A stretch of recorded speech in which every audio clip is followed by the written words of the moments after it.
Tonight we're high in the Rocky Mountains, racing at over 5,000 feet above sea level.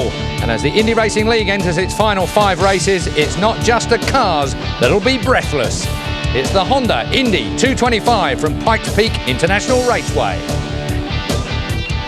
Hello everyone, a spanner was thrown in the works yesterday at Pikes Peak when a heavy shower of rain and hail washed out qualifying. Practice times have been used to establish grid placings, and that means that the 4 Team Green cars are all in the top 6 positions. Joining me to discuss the prospects of the race is former Team Green driver Johnny Kane, who raced in the Indy Light Series, and our regular IRL pundit Paul Cherry. We will of course be hearing from them in a moment, but first let's look at the headlines. With the rain affecting qualifying, grid positions have been based on practice times where all the cars run together rather than the usual single lap qualifiers. So that puts series leader Tony Kanaan on pole. Alongside him is Britain's Dan Weldon, his teammate, keeping his title hopes alive. The third Team Green entry, Dario Franchitti, starts 4th on a track he knows well. But championship contender Buddy Rice starts 11th.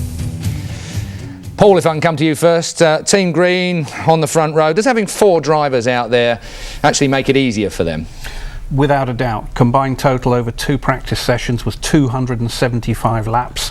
If we look at, say, Mark Taylor, who's in a team on his own, he's only done 64 laps for the whole 2 sessions. So imagine the amount of data that Team Green have got to draw on. So basically having less track time because qualifying's been washed out hasn't affected them so badly, but how will it affect their setup for the race?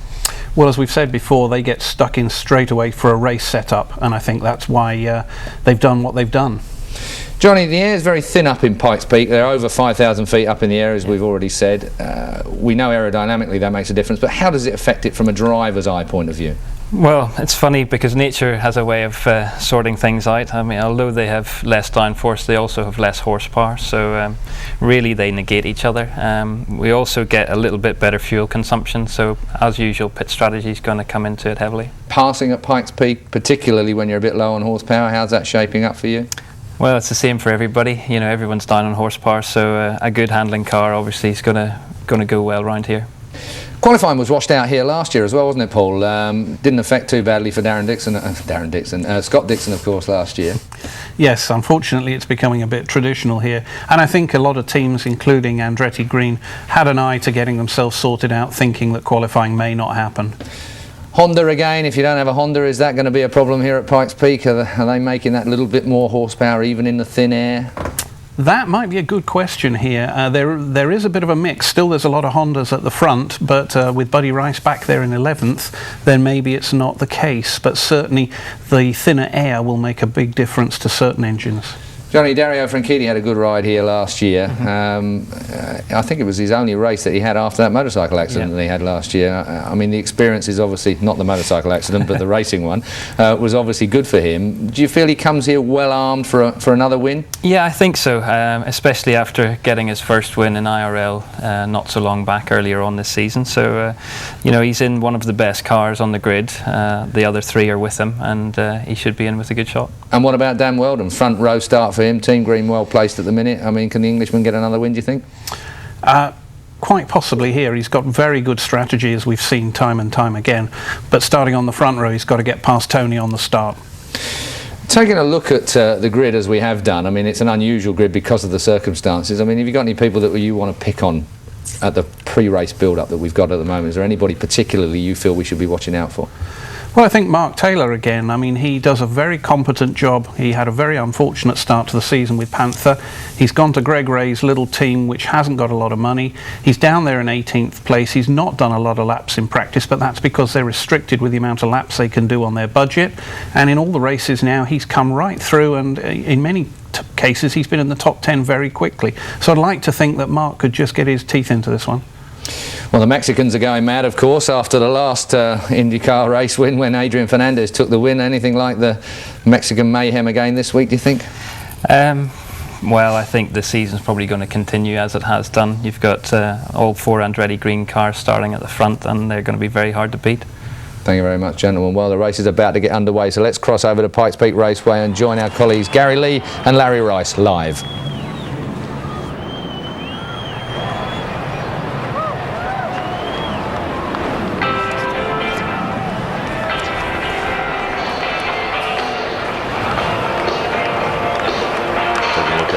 of the Scott Sharp car in the 99th Indy Racing League event here.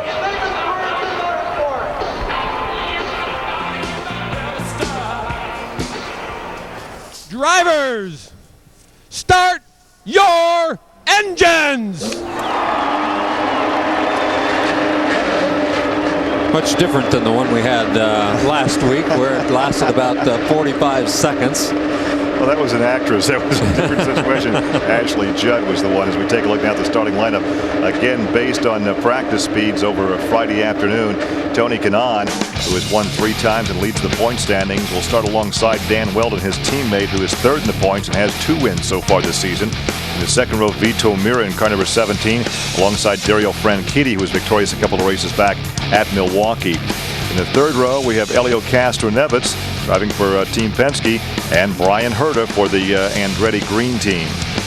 In the fourth row, the winner last week, Adrian Fernandez in number 5, Darren Manning driving for the Target Chip Ganassi team in car number 10, occupying row 4.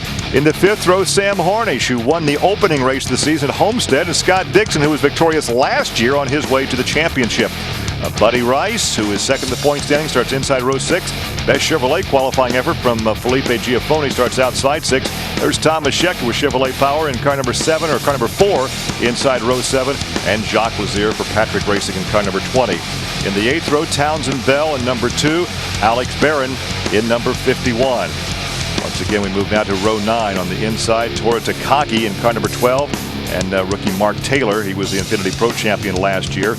In the 10th row, Scott Sharp, the veteran, and outside the rookie, Ed Carpenter in number 52. And rounding out the field, A.J. Foyt, and with no time, Matsura, he crashed heavily yesterday and will start at the back of the pack. Yes, he tore that car all up. They had to get the backup car out. He really didn't get hardly any time on the racetrack. This race, 225 laps, 362 kilometers. Tony Kanaan is on the pole. Last year, Scott Dixon was the winner. He's looking forward to do that again. The pit window, 67 to 71 laps. It could go longer if they have some yellow flags. This is a 1-mile racetrack, 1.6 kilometers. The front straightaway, back straightaway, you can see the length there. Banking is 10 degrees in the corners. That's not quite as much as we see a lot of times. Seating of about 42,000. There's a very good crowd here today. Short racetrack, banked racetrack. There is some thought that perhaps the Chevys would have a better advantage here than some of the bigger racetracks. Yeah, and as we ride along with Scott Dixon, the Chevys handle well in traffic. Here's Townsend Bell, another Chevrolet that starts back in the pack, but they will do well in traffic, I think. There's Thomas Schechter. He starts 13th. Looked like he was a contender a week ago before that altercation in the pit area. There's last week's winner, Adrian Fernandez. And there's a look at Scott Sharp. Scott Sharp, who was starting his 94th IRL event. This is the 99th event, so the driver that leads lap 99 will receive a $10,000 bonus from Firestone.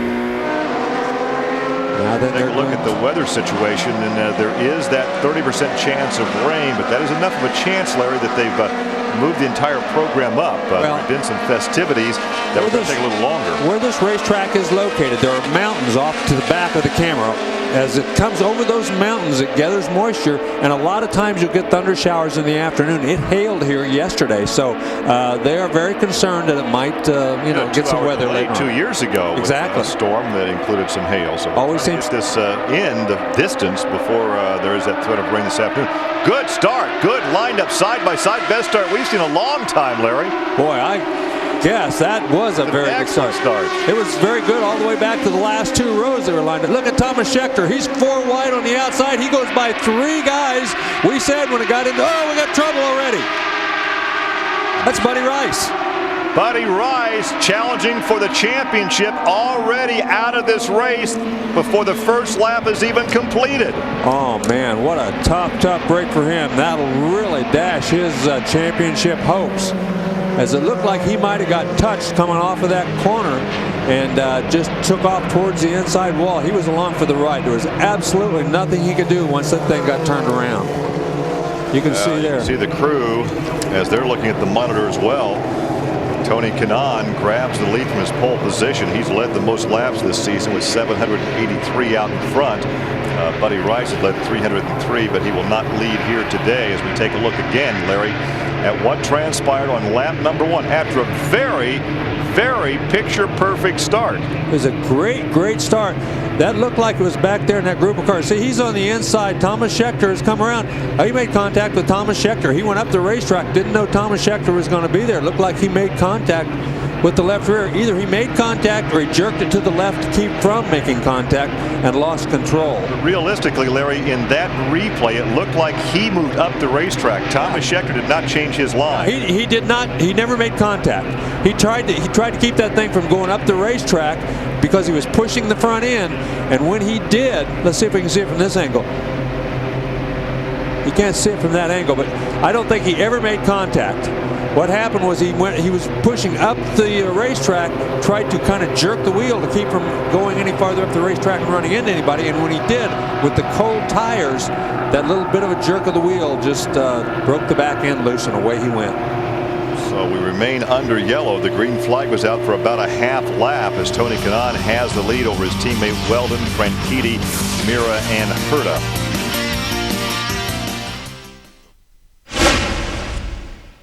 A midweek Premiership double. Tuesday at 7, newly promoted Crystal Palace Johnson! face a big test against one of the richest clubs in the world, Chelsea. He's got there first, and Chelsea score. And Wednesday at 7, fellow New Boys Norwich Huckabee! travel to Newcastle. Shearer's done it! Ford Football Special, Tuesday and Wednesday at 7, Sky Sports 2.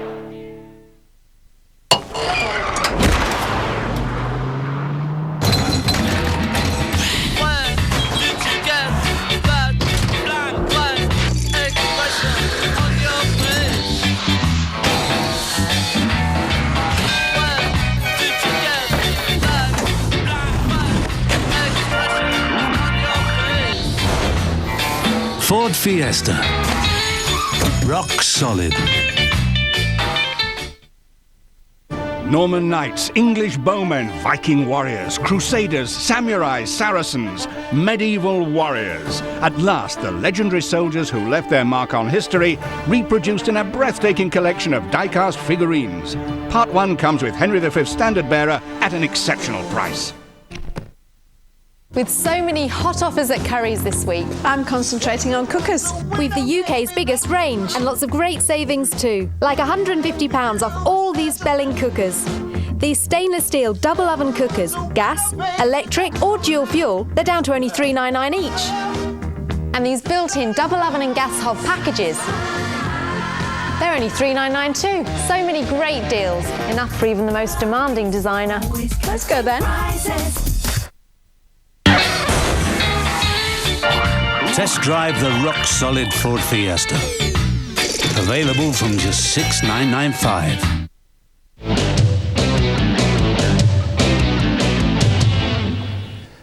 Welcome back for the Honda Indy 225, and we didn't even get one lap in the book before we have a caution flag for the luckless Buddy Rice, who's unfortunately crashed himself out of that race. It will look Johnny Kane and Paul Cherry, I guess, as you can see. And Johnny, first of all, if we can just talk about that incident. Number 15, Buddy Rice, they're second in the championship, some 50 points off of the leader. Just looked there on the monitor as if he kind of found himself going up towards Thomas Scheckter and then bailed out, but took a little bit too much wheel, it would seem. Yeah, I mean, obviously... I don't think he touched him, did he? I don't think so. I mean, the start of the race is obviously the time when the tyres are pretty cold, and I think he's just probably got on the throttle a little bit too hard, and the rear end's come around. I mean, obviously very disappointing for him being second in the championship at the moment, and you know, it's obviously no points today. Unfortunate situation for the Indy 500 winner, not the way he would have wanted the season to go. And with 50 points, I mean, 50 points sounds like a lot if you say it quickly, but it's only one race win at the end of the day, isn't it, for a 50-point win?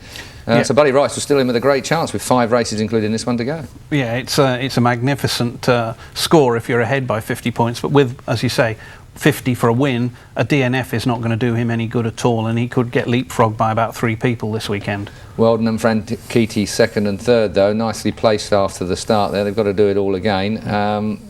What do you think their strategy is likely to be, Johnny, today? I mean, it's one of those kind of ovals, 10-degree banking. It's a short little place. What do you think is going to be going through their mind? They've not had a lot of track time, have they? No, I think you know, Andretti Green seem to be a very close-knit team, and you know, they're probably all going to try and work together to get away from everyone else.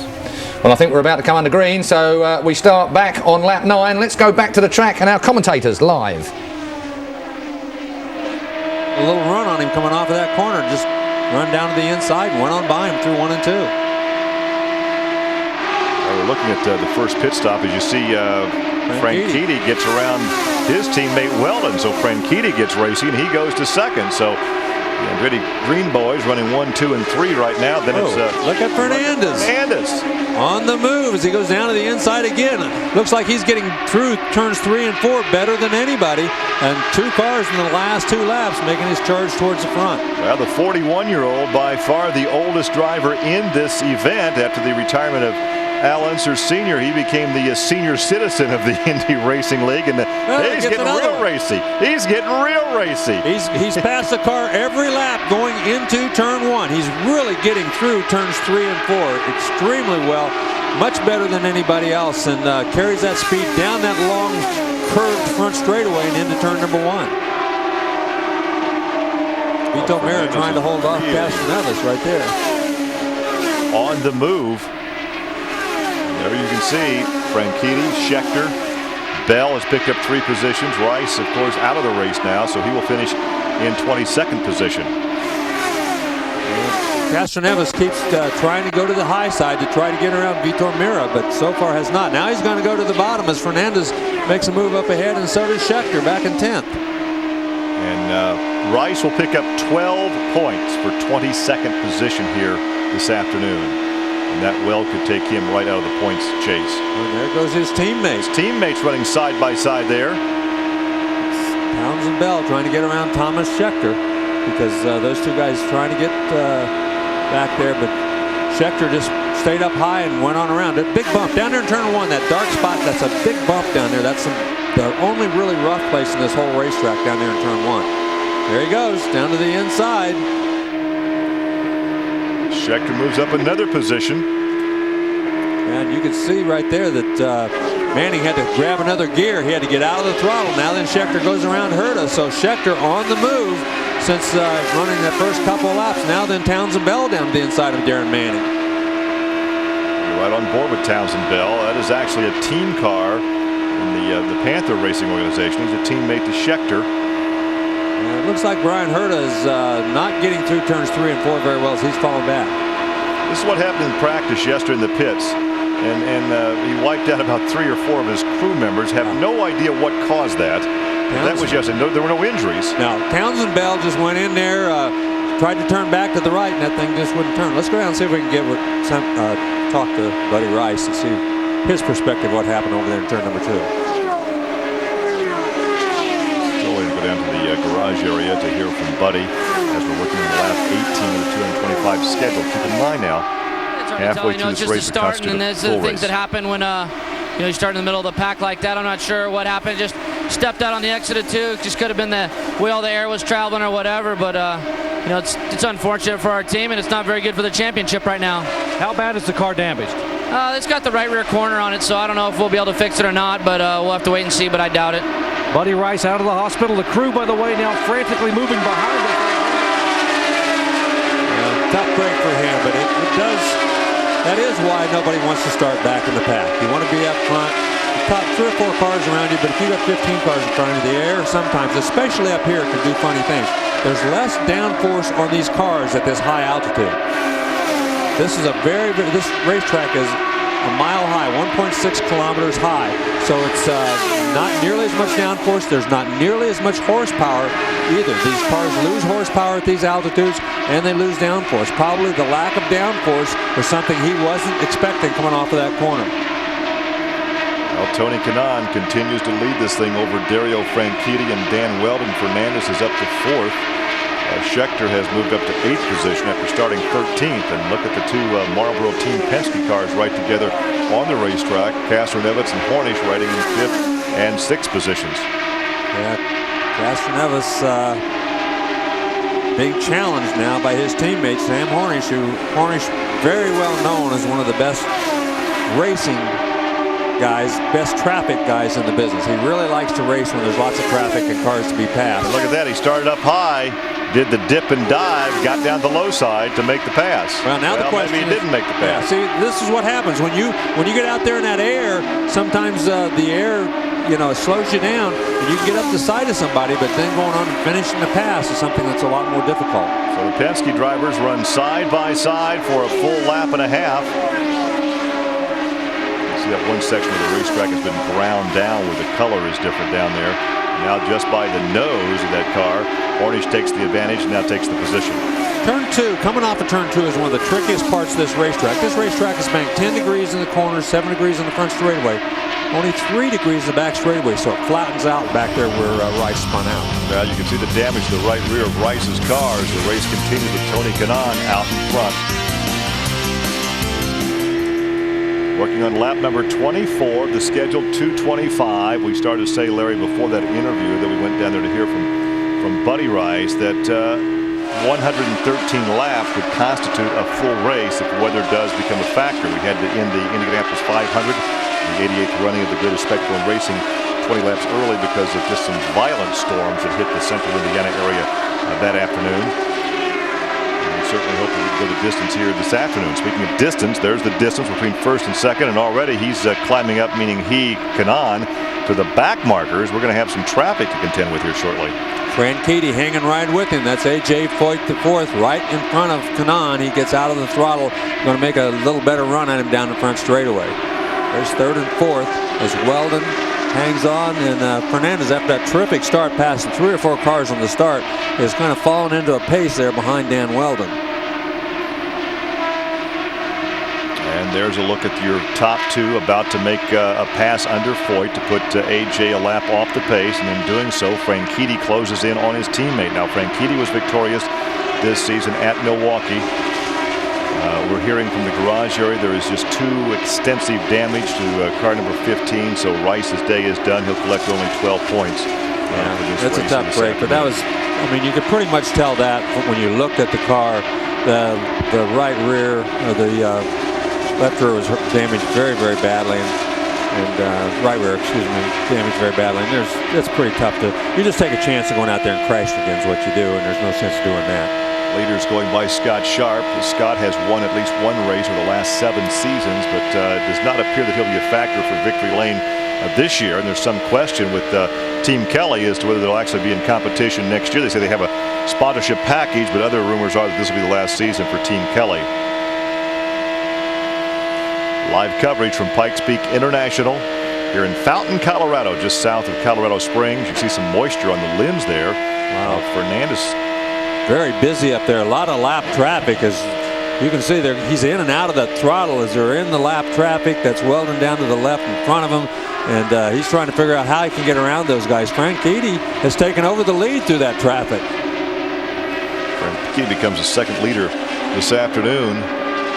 Franchitti has gotten around Tony Kanaan. 29. All that traffic.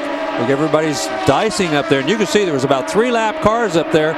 And then 4 cars on the lead lap, all dicing each other down that straightaway. Now Kanaan leading the first 28 laps of this race. Now his teammate Franchitti sets the pace. And there goes Fernandez around Weldon. As he too used that traffic to get a little bit of a run, and now then he's up to third as Weldon drops back. Looks like Team Penske back there also up there challenging right now. And Hornish gets squeezed up toward the wall there as he goes by. There's the number 27 car for Franchitti pulling up behind toward Takagi. Yeah, he's going to go to the inside and probably make short work of him as Takagi just moves over and lets him go. This is only a 1-mile track. This is the pass for the lead in traffic. Oh, man, they split. Ed Carpenter is in the middle. And then Kanaan got stuck. He had a guy on the outside right in front of him. And they had Dixon right in front of him as well. Dixon right in front of him. He had Carpenter on the inside of him, Dixon in front of him, so he had to get out of the throttle, and Franchitti just kind of snuck through as he was in the right place at the right time. Dixon back in 20th position. Yeah, not a very good run for him. He's had not been a very good season, period, for the guy that won the championship last year. So Franchitti leads Kanaan.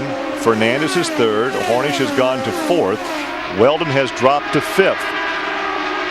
And Sam Hornish, as we might have suspected, he's very good on these short little ovals where where you can dice and pick and choose and do some passing in traffic, and he's moved up very well right now into fourth position. Well, Hornish may have qualified better had we had qualifying yesterday, but with the practice speeds, he started this race back in the 9th position. He began the year by winning in his debut with Roger Penske at Homestead, and the season kind of went downhill from there. Well, there's after 11 races, Kanaan, you can see the point standings, and certainly Buddy Rice didn't help himself any today with that crash that he had. All he can do now is hope that there's some misfortune in that number 11 car. Kanaan's going to have some problems sometime during the remainder of the year, or he's going to no doubt win this championship. It's difficult for a race driver who's very aggressive, very assertive, to go into a different conservative mode, but right now the Kanaan team, the Andretti Green team, is in a win the championship mode. He's not going to take any undue chances out there. If somebody wants to challenge him for a position, he might at this point in the season let him go for it. Right, that's Matsura. That's Fernandez's teammate that he just went around. Matsura, after that crash yesterday, not having a good run, started near the back, is not going all that well. But Hornish is following Fernandez back there, trying to pick up that position. Working on lap 38 now, so it's Franchitti with a 2-second lead over Kanaan. Then Fernandez, Hornish, Dan Weldon, Castroneves, Thomas Scheckter has moved to 7th. And they're going to black flag Scott Dixon perhaps because he's well off the pace. Man, he's really it looks like he's almost got some sort of an engine or clutch problem, transmission problem, because he's running so slow. It's definitely something to do with either the drivetrain or the power plant. Yeah, as slow as he's going now, he must be headed for the pit area. So some of the drivers that we expected a lot from this season hasn't happened. Dixon being one. Hornish has had some tough rides this season. So let's see if there's some problem that they can rectify. They'll obviously change the tires, refuel the car, but I think it's more than tires and fuel. Wow, he's going so slow unless he had a tire going flat and just came in to see if that was it. Huh. Well, they didn't seem to do anything else. They didn't look at the engine compartment. They didn't look at the transmission. They didn't do any of that stuff. All they did was change tires and put fuel in it. So maybe he had a tire going down. We'll find out shortly whether he gets back up to speed or not. Well, he was already a lap off the pace. He'll go 2 laps down now as your leader, Dario Franchitti, is working on lap 42 and still enjoying that lead over Tony Kanaan, although the lead has dropped from almost 2 seconds down to just over 1 second. Franchitti was victorious at Milwaukee back on July 25th. Rice was second in that one, and Hornish was third. So we expect to see some good things, perhaps, from the Chevrolets this weekend. Yeah, Scheckter has been doing pretty well. He's really run very well here today. He's another one of the guys, just like Hornish, who seems to relish the traffic, likes the traffic, and seems to do very, very well in it. Of course, Franchitti, I think, is one of the best stories of the year, because there were a lot of questions as to whether he would even run this year, whether he would be motivated, whether he would really want to get back and do this again. Obviously, he's been very motivated, and he's been very fast all year long. Let's look at Darren Manning in the 9th position now, driving for the Target Ganassi team. Yeah, he started in 8th, now running in 9th, and he's had some ups and downs this year. He's had some very, very good runs, and he's certainly been aggressive. There's been no question about that. Early in the year, he was overly aggressive. He's hit everything this season but the pace car, and he may have hit it in the pit area. He's really settled down a lot the last 3 or 4 races. The first half of the season, though, he certainly was aggressive and ran into a lot of people. Well, A.J. Foyt makes an early pit stop. Yeah, I think some of these 48. Some of these guys that are having trouble on the racetrack, not handling well, they figure if they're a couple laps down or a lap down, they have nothing to lose. They have nothing to lose. Might as well come in and try to fix it. Now you're right back along. on board with Dixon, and he's back up to speed. So Larry, it may have been a tire problem. Yeah. They did a wing adjustment, but that tire may have been the problem. Well, could have been either one, but I have to feel like he had something wrong with it. As slow as he was going, it almost had to be something in the tire area, because a wing adjustment will not slow you down as slow as he was running. I mean, he was crawling around that racetrack. Well, he's a couple laps now off the pace as you run on board with Dixon. Working on lap number 50 of a 225 lap scheduled event. There is Franchitti up behind the number 13 of Mark Taylor. Goes on by Mark Taylor, put him a lap down. So traffic is going to be a factor throughout this race because it's a very short racetrack.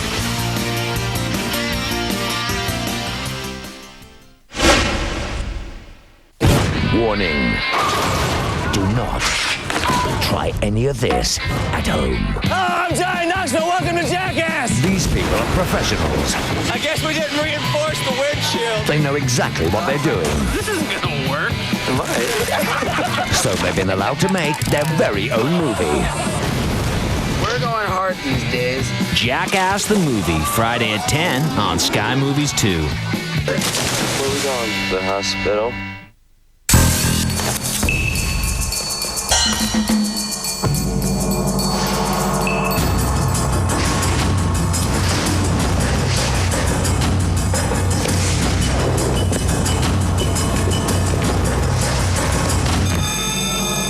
Now you can get your hands on a Citroën Zara Picasso from just $9,995. This offer is guaranteed until the 30th of September, so don't hang around. Come on, we're here. Lucky! Quick, the door. Here he goes, Dad. If you're a safe driver, More Than Car Insurance lets you protect your maximum no-claim discount and keep it protected for life, however many bumps or scrapes you have. In fact, More Than promise that your premium will never go up just because you've made a claim. That's lucky. That's more than lucky. Car insurance, don't accept less than More Than. Call 0800 300 202. It's a real winner.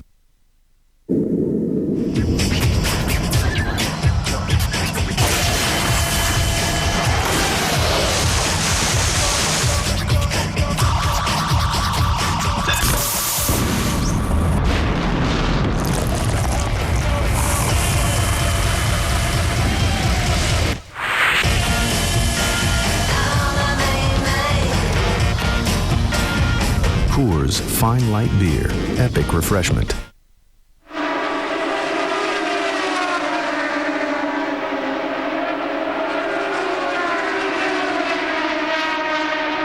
Dario Franchitti continues to lead this thing, but his lead over his teammate Tony Kanaan is beginning to narrow. In fact, at one point he had a 2-second advantage. Now it's well under 1 second. And you see that Castro Neves now has closed in on his teammate Sam Hornish. So that is third, fourth, fifth, right together the racetrack. And here comes Hornish on the high side. Made it look real easy. Man, that must have been a kind of a wake-up call. As Hornish, once he saw his teammate in there, he just kind of put that thing in another gear. Goes to the inside. He's going for second. He picks up 2 positions in less than a lap. Man, oh man, it's like he put on the turbocharger, except they don't have turbochargers in these things. Or nitrous oxide. Yeah, whatever. He just all of a sudden... And put 2 cars between his position and his teammate. Once Castro Neves showed him the nose down on the inside, it's like... Hornish says, man, I got to get going here. And there goes Fernandez. He's trying to get around the high side of Kanaan. Well, he saw what Hornish did. He thought, well, man, I ought to be able to do that. But so far, he hasn't been able to. Well, Kanaan right now is back there in third position. He led the first 28 laps. There is a 3-point bonus for the driver that leads the most laps. But right now, he's more concerned with the overall championship picture than leading the most laps. Yeah, all he wants to do is bring it home. If he can bring it home in the top 5, he's not going to be too worried. As now Hornish closes in on Franchitti.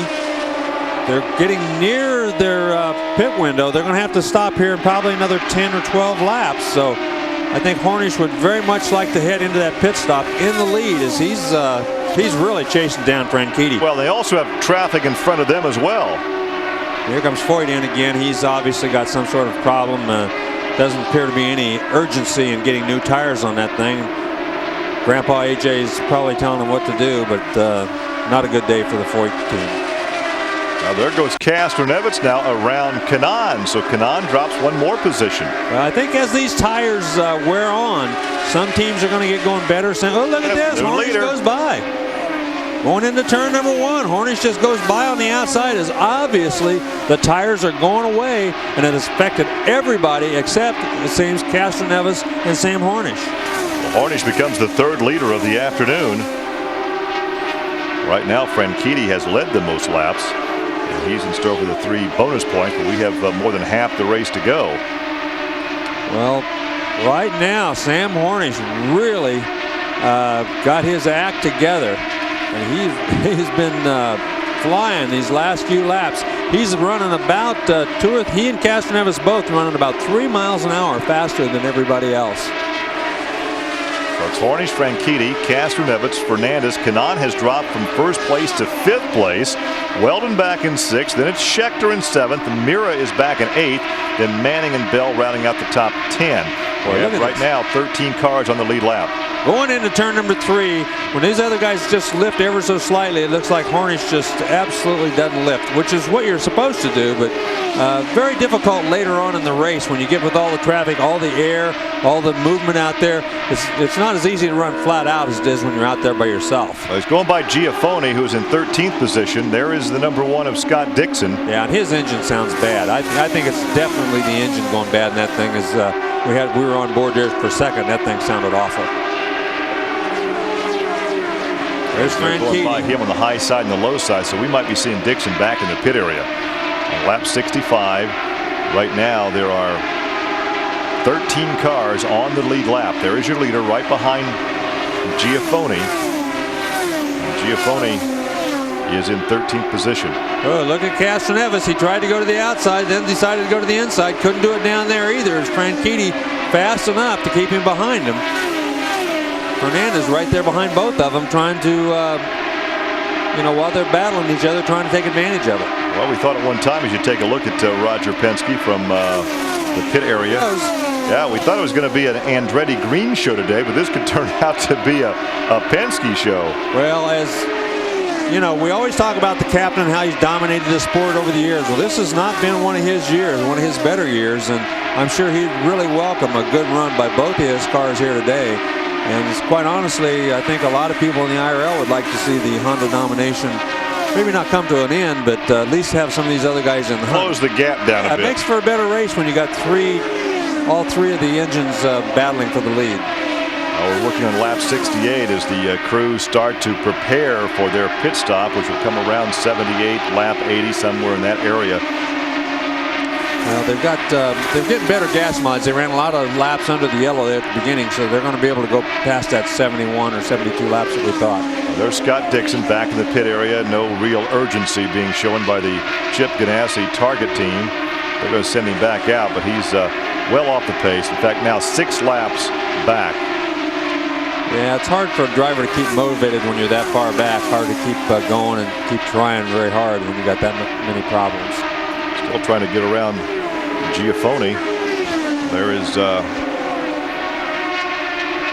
leader now is working on his 70th lap, so we're about 10 laps away from pit stop, and it's Hornish and Castroneves, Franchitti, Fernandez, and Scheckter.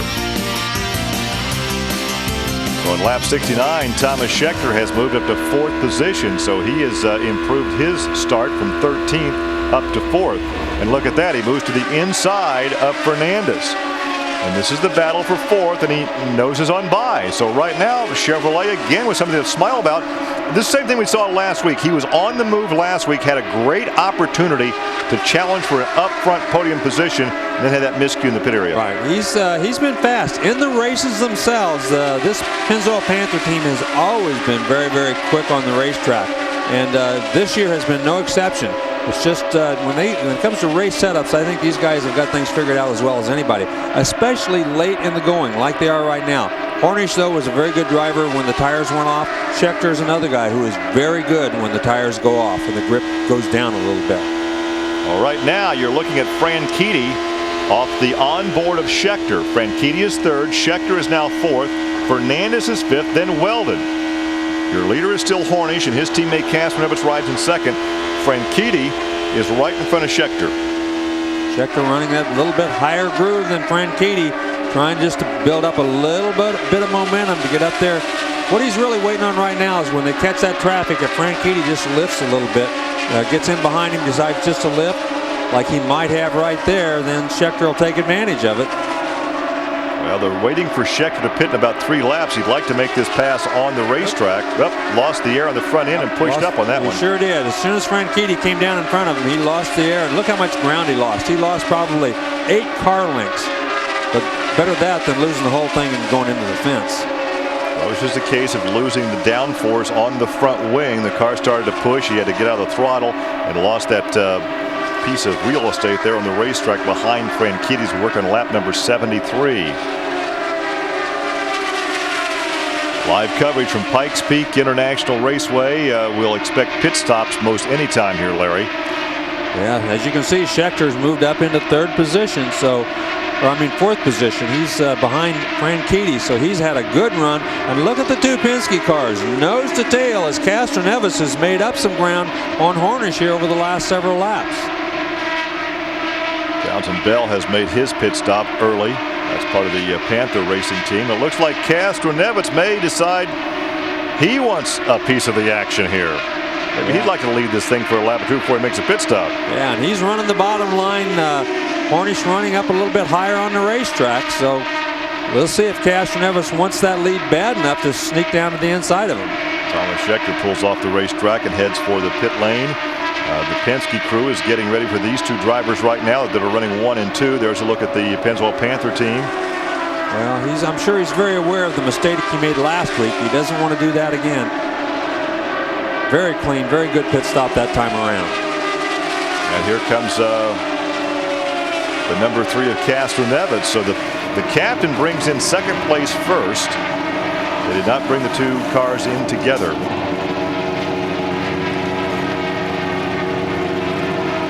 Now the next lap, Hornish is coming in. So they staggered the 2 Penske cars by 1 lap. Well, and that's smart thinking. You don't want both those guys in there at the same time trying to miss each other as they go in or out. It's much easier, much cleaner run in and out of the pit area if you don't have somebody in front of you or back of it. On green flag pit stops, that's very important.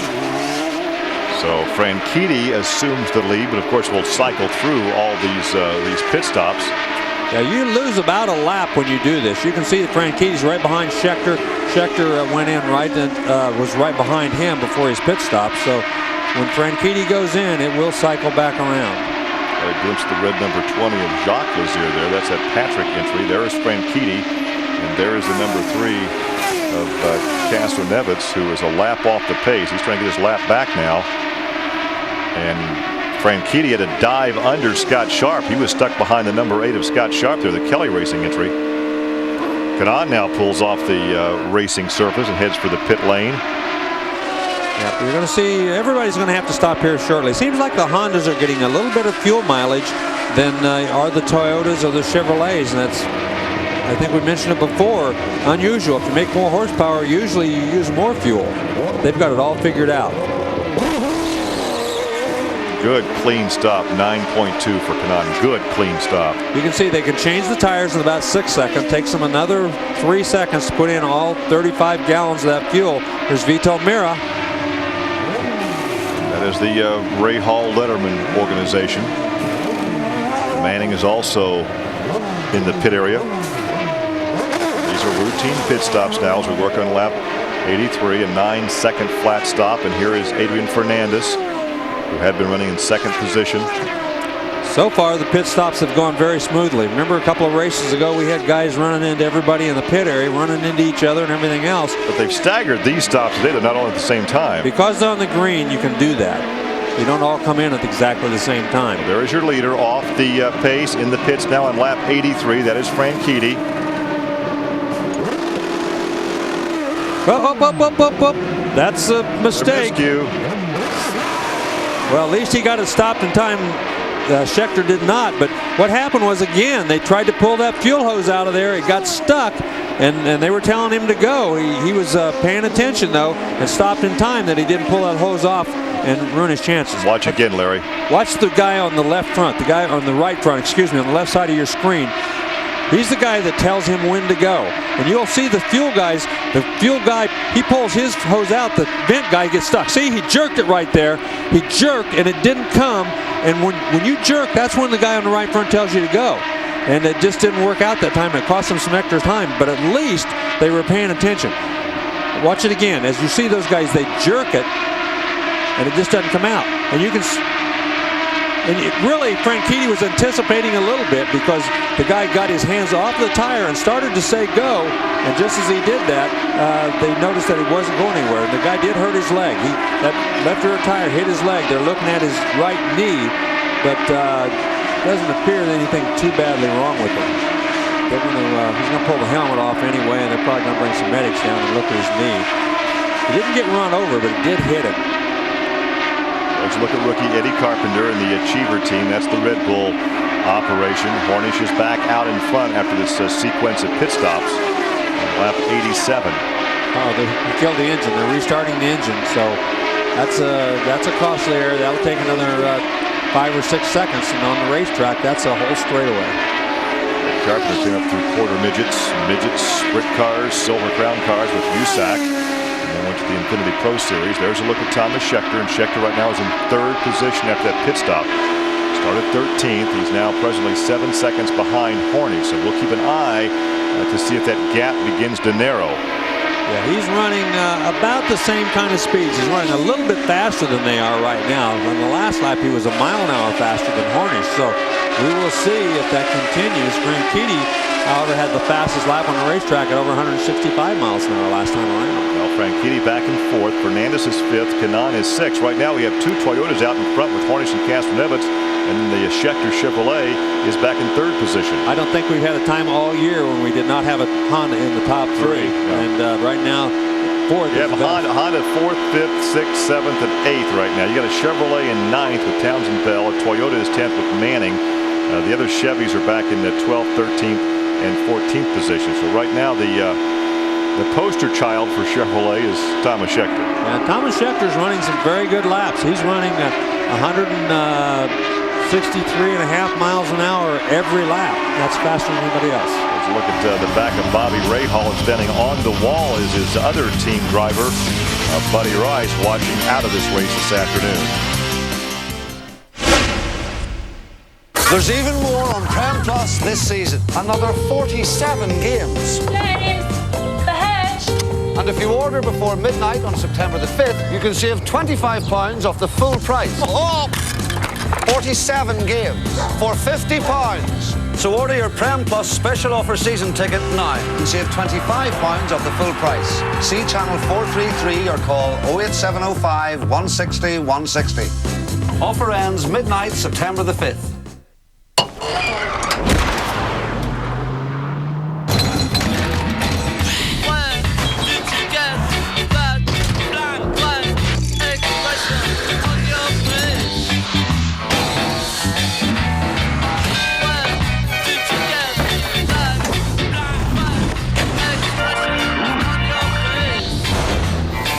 Ford Fiesta. Rock solid.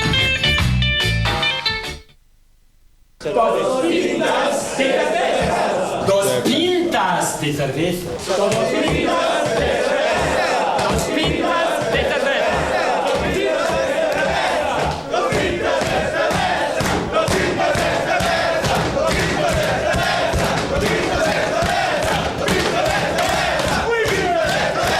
Men only need to know the important stuff. Cut magazine, just the important stuff. Still only 50p. What can I get for 50p, Dad? 50p? Well, What about this? maybe. What about that? Dad? Dad? I'll tell you what, we'll have a word. 50p. Our prices aren't that low, but it's hard to find lower. That's Comet Sense. Test drive the rock-solid Ford Fiesta. Available from just $6,995.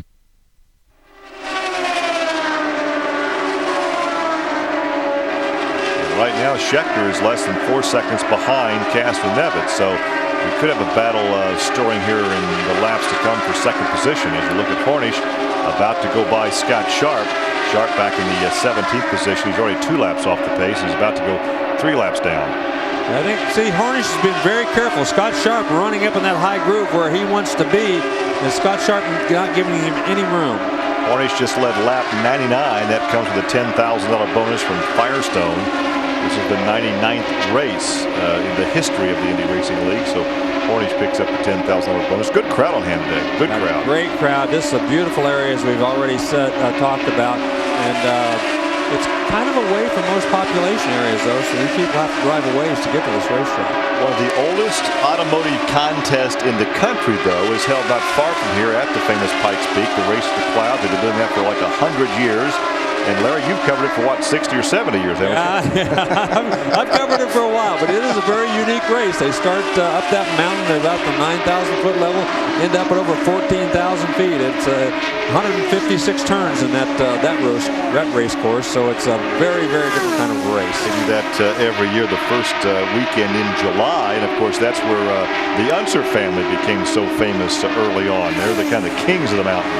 Yeah, we had some Japanese teams that came over here and did very, very well in that a few years ago, and they've kind of fallen off, haven't done it recently, but it's been truly a tradition around this area for many, many years, 100 years, as you said. Well, sometimes they start in one weather condition, dry and almost sunny, and they get up there and they're driving through snow. Actually, it snowed out half of the race. They had to stop at the halfway point this year because it was snowing so badly and hailing so badly on top of the mountain that after a few cars they had to stop and finish at the halfway point.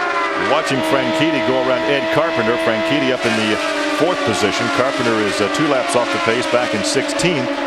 Carpenter still in the chase for the Bombardier Rookie of the Year $50,000 bonus, but right now Matsura doesn't have a lock but has a good hold on it. Right.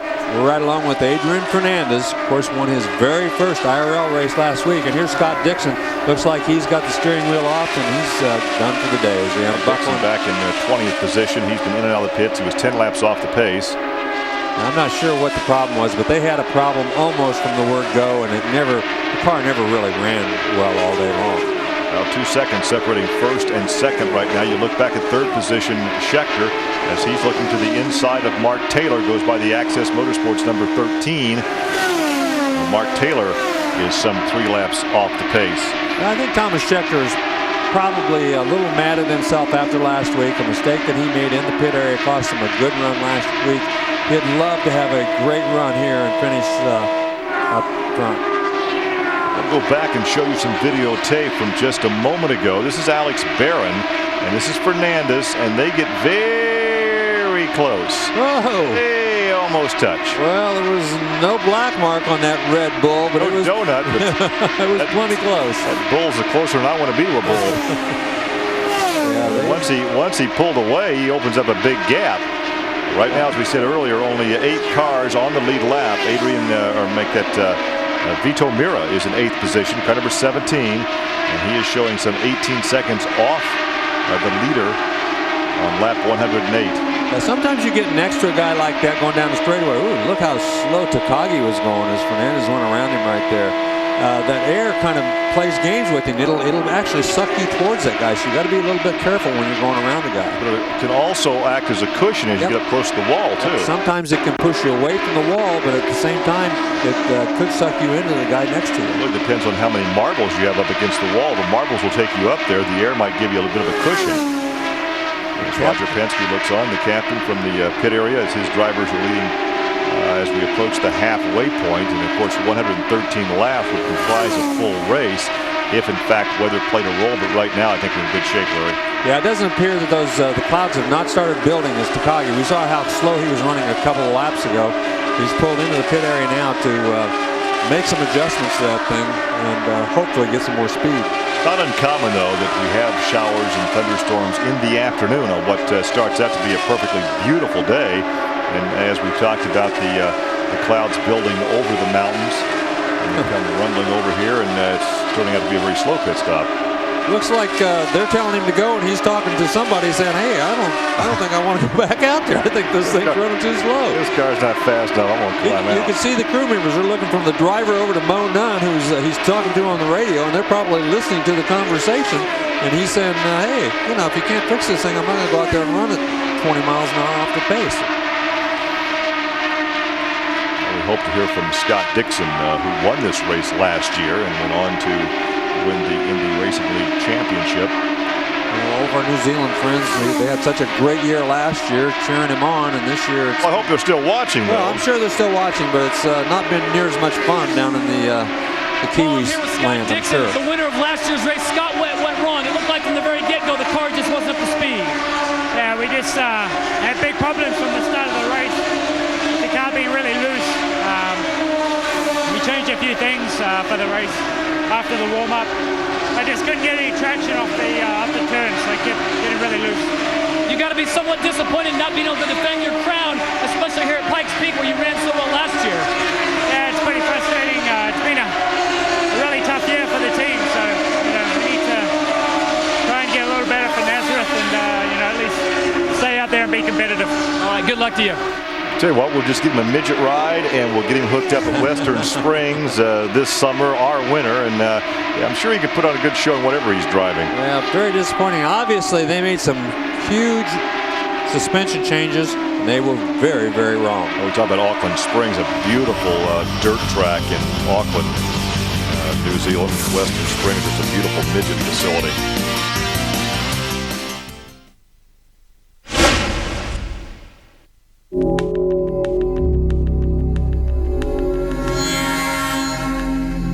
Everyone's talking about Sky Plus, and it's available with free Sky Plus subscription. Upgrade your Digibox to a Sky Plus box for just £199 plus installation and change the way you watch TV forever.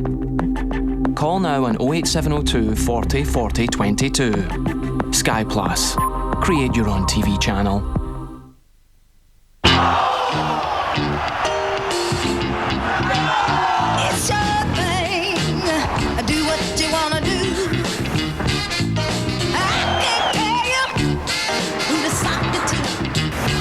The Saab 9.3 Sports Saloon with React's all-wheel steering and dynamic sports chassis. Because life is not a spectator sport. The Saab 9.3 Sports Saloon from $16,995. Before you buy car insurance from just anyone, just keep asking yourself one question. Could I get a better deal with the AA? Because last year, the AA could have saved you up to £199 on your car insurance. Why not see what you could save? Before you buy car insurance from just anyone, just ask.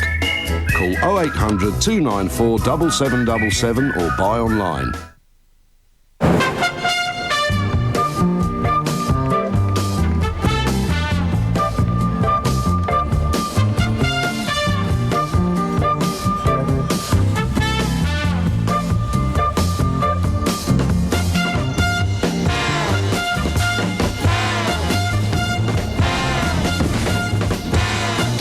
Michael Owen writes exclusively on his move to Real Madrid, only in The Game, free with The Times this Monday.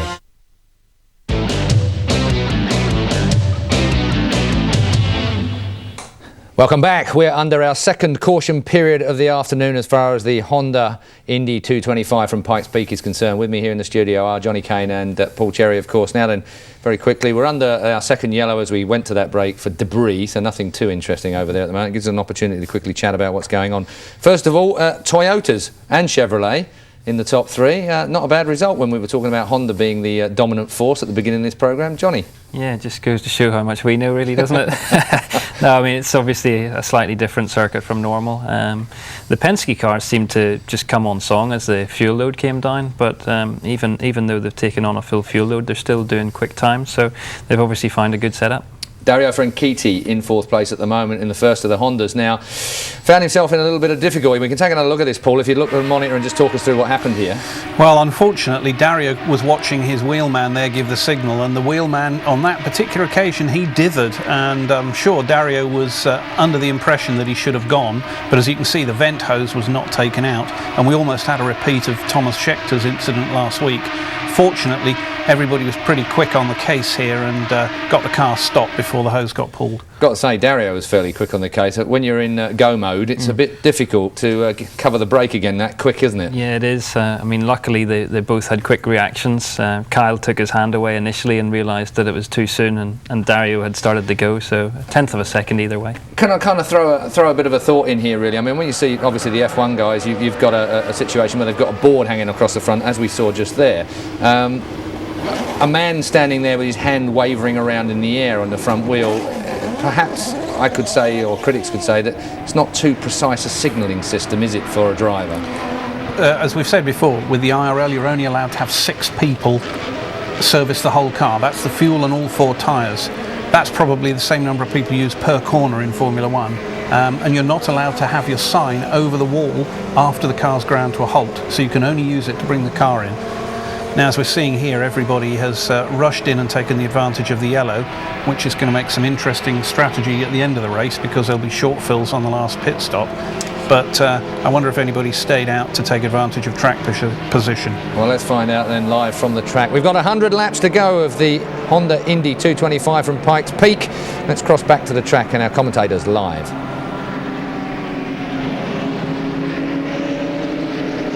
Weldon and Franchitti. Our second yellow of the afternoon. This is for debris. We had a yellow back on the first lap. If you've just joined us, you've not heard us call the name of Buddy Rice, who was second in the point standings, a 3-time winner this season and a 5-time pole position winner. He actually had some problems when the very first lap, spun off the backstretch and hit that inside concrete wall. So he became a spectator before the field had actually finished the first lap here this afternoon at Pikes Peak International Raceway. Emergency vehicle still on the racetrack under this yellow. They're brushing the track, sweeping the track. And so for debris, Larry, this will be a longer yellow than what we would anticipate. Yeah, they normally probably wouldn't do that. Evidently, there were some complaints about all the track getting so narrow. The guys running the top groove couldn't run the top groove anymore, so they thought they'd take this opportunity to, brush that off. The tires here have not been a problem. I remember a few years ago, they were actually blowing tires about 40, 45 laps into each segment. And I remember David Steele was having a great run. He was a young guy first to run, and he blew a tire going down the front straightaway, and that kind of ended his IndyCar chances, really. You see the sweepers, those big brushes in the front of those tractors going down the main straightaway. That yellow safety vehicle remains out there with the flashing lights. Only 4 races remain after today. We go back to the Midwest next week, actually back to the East with Nazareth, and back to Chicagoland. Go out to California and wrap up the season in October at Texas. Now, Texas will only host 1 race next year. The 2005 season schedule is out. We have 2 additional new venues, both road courses. Watkins Glen and Infineon at Sonoma, California, joining the ranks of the IRL tracks. Sam Hornish, his teammate, run 1-2. Might be fun to watch Sam Hornish on the road course at Watkins Glen next year. Darren Manning, Herta, and Lazier all stayed on the racetrack, so they will get back on the lead lap. The thing that has to happen for those guys to get back in the running, they will have to have a yellow somewhere around lap 150 to 160, and then everybody will pit again. If they don't, then they're going to have to pit under the green. But it's a chance worth taking. It's the only way that Manning, Herta, and Lazier can get back in the running is to stay out there on this yellow flag. And they're running 9th, 10th, and 11th right now, but Manning has gone 44 laps since his last pit stop, as has Lazier. So you're right. They can go another 30, maybe 30 laps or so, but they need that yellow to bring them all back in. There's a look at Kanaan. Kanaan will restart in 6th position. Yeah, I think he's kind of settled in. He's not going to. He can't afford to take any big chances. If he finishes 6th, that's good enough for him today. He doesn't have to finish any better than that. If a car's right, he'll win. If the car's not right, he'll take 6th. The big thing for him to do, and that team knows it, is they have to be around to take the checkered flag. Well, Weldon was 3rd in the point standings, and Weldon is still behind Kanaan on the racetrack. Kanaan is 6th, Weldon is 7th. And there is a look at the weather building. Now, they said by about 3 o'clock out here, we could have some rain, but that should give us plenty of time to get this race in before it storms. Yeah, it's still another an hour and a half away. The race will be well over by then if the weather forecasters are right. But with the hail yesterday, you just know that sometime during the afternoon you're going to get some moisture of some sort. This is the altitude is high enough out here that you don't make any sharp exit from the pit lane to run to your infield parking position or from the grandstand to your car, because you'll end up on the ground. The air is very, very thin out here. Yeah, the weather, you're right. The air is very thin. That's one of the reasons that there's less power. You get less air into the engines. So because of the less air going in, you have to recalibrate the injection. You have to make sure you have everything set right. You can fry these engines. If you don't calibrate the fuel intake correctly, you can fry them in just very, very quickly out here. Well, here comes the restart, and Castroneves looks like he's playing some games with his teammate right here. Well, Schechter, everybody was trying to get a little bit of a run right there. Looks like Franchitti did better than anybody else as he goes to the outside. Now Schechter to the inside. And look at Fernandez to the outside. There's Schechter. There's a look at Castroneves. And it looks like Schechter may go to second. They're side by side down the backstretch. Well, we'll see who gets to. Yeah, he got a good run into turn number 3. Castroneves had to let him go. Now then, well, Franchitti snuck by both of them. Franchitti gets up to second. Schechter is third. Fourth is Castroneves, and here comes Fernandez in fifth. Wow, where did Franchitti come from? While we were watching those two guys battle, Franchitti came from way back in the group. Fourth or fifth. Yeah, fourth or fifth. And look at this. Goes right into the lead. Franchitti goes by on lap 132 to take the lead. Well, Franchitti has always been very fast at the beginning of a segment. He was very fast at the beginning of that last segment. He was running 164, 165 mile an hour. As the tires get older, he slows down a little bit. And it seems like Harnish stays about the same throughout his whole run. So we'll see if that proves to be true, as Kanaan also has moved up into fourth here on this restart.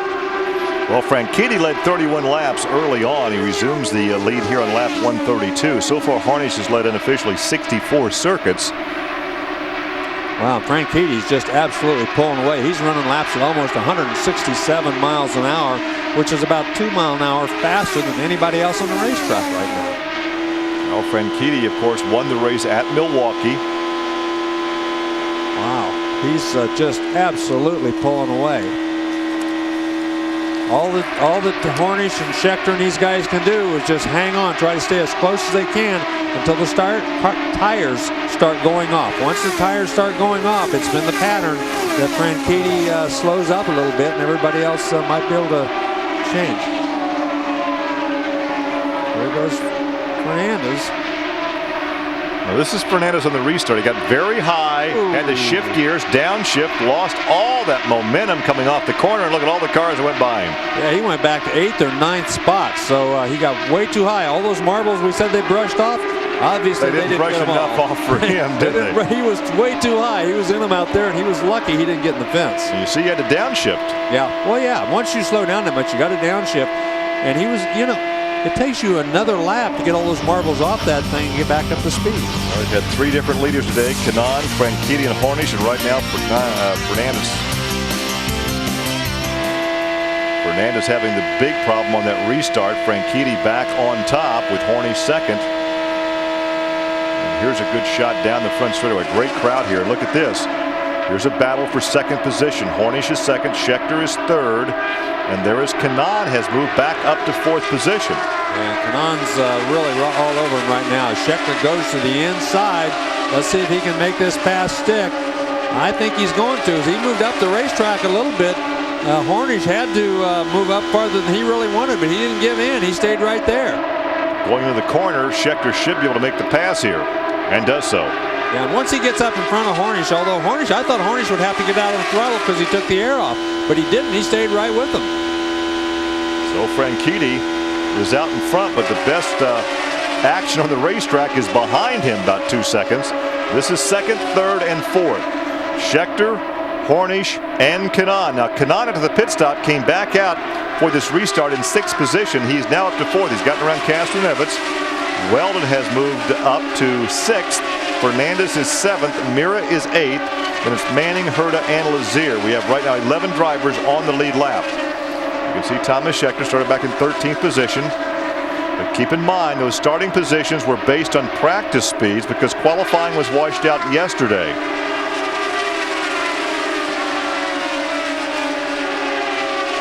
The gap now is 1.8 seconds. There is Franchitti. He is your leader. He won at Milwaukee earlier this season. Yeah, he's having a very, very good year, and he's very strong here at the beginning of this segment. He's just really been on a tear since that last pit stop. He got obviously the kind of tires that he wanted, the stagger that he wanted. Everything's just right. Scheckter able to kind of hang with him. Kanon's now moved into third as he got around Hornish in the last lap. Well, Franchitti finished second at Texas, had a fourth at Kansas, and then won the race at Milwaukee. So he's been very consistent. Had a sixth last weekend at Kentucky. There's a look at Kanon, presently in third position. We talked earlier about him being on a cruise championship mode, but right now he's back in the thick of a battle for a win here this afternoon at Pikes Peak. Well, he's in the mode to take whatever the race car will give him. If the race car is feeling good enough, if it's fast enough, and he can pass them easily and move up, then he's going to do that. If he's going to stick his nose in someplace and take a chance on crashing, absolutely will not do that. He's just going to ride along if that's what has to happen, because he knows how important it is to make it to the 225th lap. Well, Larry, right now we have a Honda leading, a Chevy is second, a Honda is third, and a pair of Toyotas back in fourth and fifth. So in the top five, we have all three engine manufacturers, which I know the IRL officials like to see. Yeah, here comes Fernandez after that disastrous restart, falling way back. He's been passing cars left, right, and center. Now then he goes on the outside of Dan Weldon and made that look pretty easy.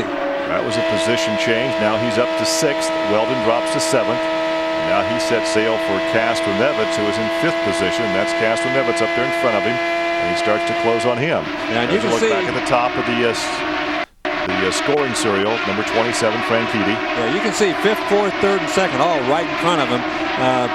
Franchitti was the only one you couldn't see for that in-car cameras. He's out about a second and a half, although Scheckter has chopped off about 0.3 of a second off of that lead here in the last couple of laps. And there is Hornish. Hornish right on the rear of Kanon, and this is on lap 148. Well, here's what's happening. We're 24 laps into this segment. Hornish gets better and better. I don't think he necessarily gets better and better. Everybody else slows up ever so slightly. He maintains the consistent. He's very consistent. He's got that race car set up very consistent. It stays the same speed from the start of the pit stop. From the very entire sequence, yeah. Oh yeah, for the whole thing. So he's just now coming back when these guys start slowing down a little bit. Franchitti was running 168 miles an hour after that very first few laps after the pit stop. He's now down to 163 and a half. What you're saying basically is while other cars slow down, the consistency is there with Team Penske, so he's running about the same. The race really comes back to him. Exactly. As we look at the speeds, Hornish is running 164 and a half. Scheckter's running 164 and a half. Franchitti's running 164 and a half. So Franchitti just had to get on the throttle right there to get around Giafone. Giafone goes 3 laps, now 2 laps off the pace. You can't compare every lap, but as a general rule, Hornish has maintained that 164 and a half mile an hour lap, and some of the other guys have fallen off. Now then, he's going to have to get out of the throttle right there as he goes around Giafone. Once again, you have second, third, and fourth in the same picture.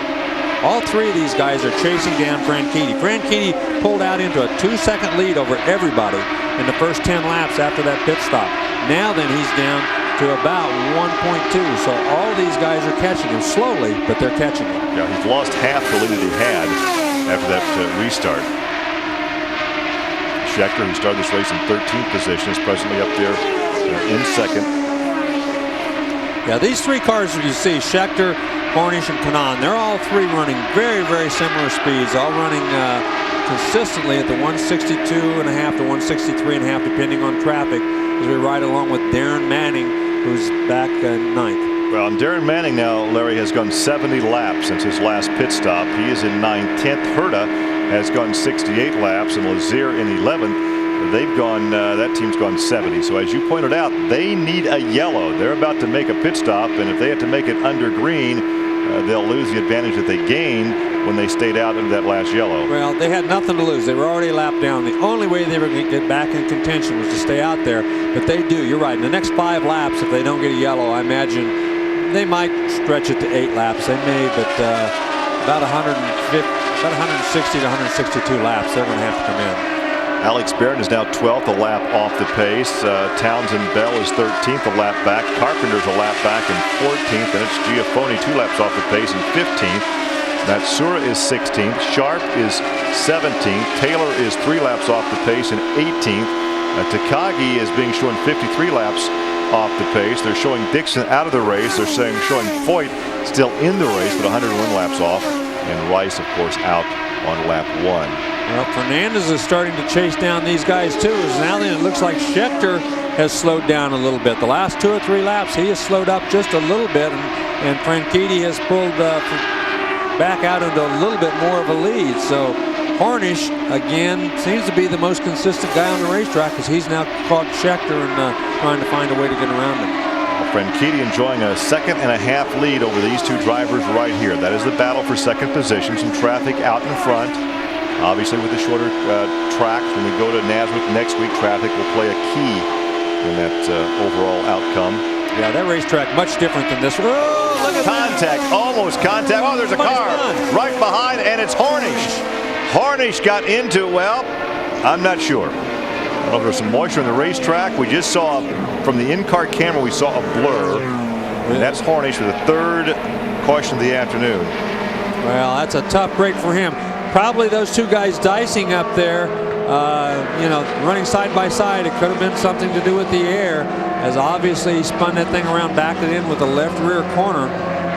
It's interesting that the safety crew now has a camera on that safety truck mounted, so that they park that truck right behind there looking straight at that, so that the doctors in the medical center, they can see the extrication of the driver, so they know what they're going to have to deal with, if he's injured, if he's not injured, where he might be injured. So that's a new innovation they just put on these safety trucks. They have a camera sticking out. Let's see if we can take a look here, because we see those 2 guys up. He's all by himself. Just all by himself, and it looked like you know, he just lost. Well, what would you say about how consistent that car has been? It wasn't then. Well, let's see where he was on the racetrack. He just, you know, he was There's just no indication of anything. I mean, the air should not have been a problem with that. He wasn't that close to Scott. He was right behind those guys. He wasn't above them or below them. Usually you would see him above or below, but usually what would happen in that case is the air would go off the front wing and the car would push. It looked like the back end just came around. So it'd be interesting if we get a chance to talk to him, if he knows exactly what happened. But it just appeared. Got a bumped knee, because you see him limping just a bit. That's his mom right there, and she's obviously a little distraught, but happy to see him climbing out of the car. So obviously there's something with they're going to help him. They're going to help him off the racetrack. The pits are now open, so these guys that stayed out, they got a break. They got a break. They did catch a break. They got the yellow they wanted. We'll see everybody heading in here probably the next time around. This should do it. They can go the distance now. They're at lap 161. They should go the distance. You can see they're very. He's going to sit down. Looks like they're going to take him back and sit him on the car. He's on the side pod, so he does have perhaps an injury. May not be a knee. It looks more like a foot injury than a knee injury. There's Scheckter. He's the first one in his pits because he's the farthest back down the racetrack. Here comes Franchitti. He's going to do a very critical pit stop, one that you don't want to make a mistake on. The tires will go on first, obviously. Oh, they didn't take a full lot of fuel. No, it was a timed pit stop. When the tires are done, they pulled out. Not as quick for Kanaan. No, and he got caught behind the car in front of him too. So, and Scheckter looked like he lost a lot of ground back there for whatever reason.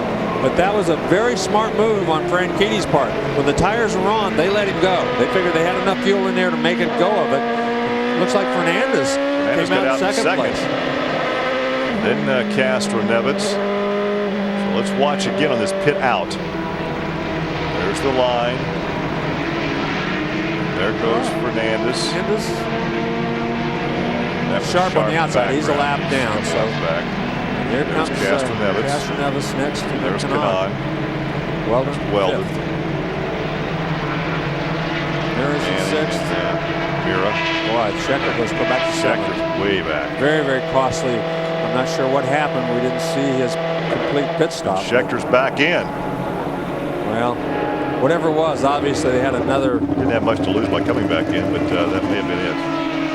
But sounded like he shut the engine off. Certainly, there's no rush. They shut the engine off. Something's wrong.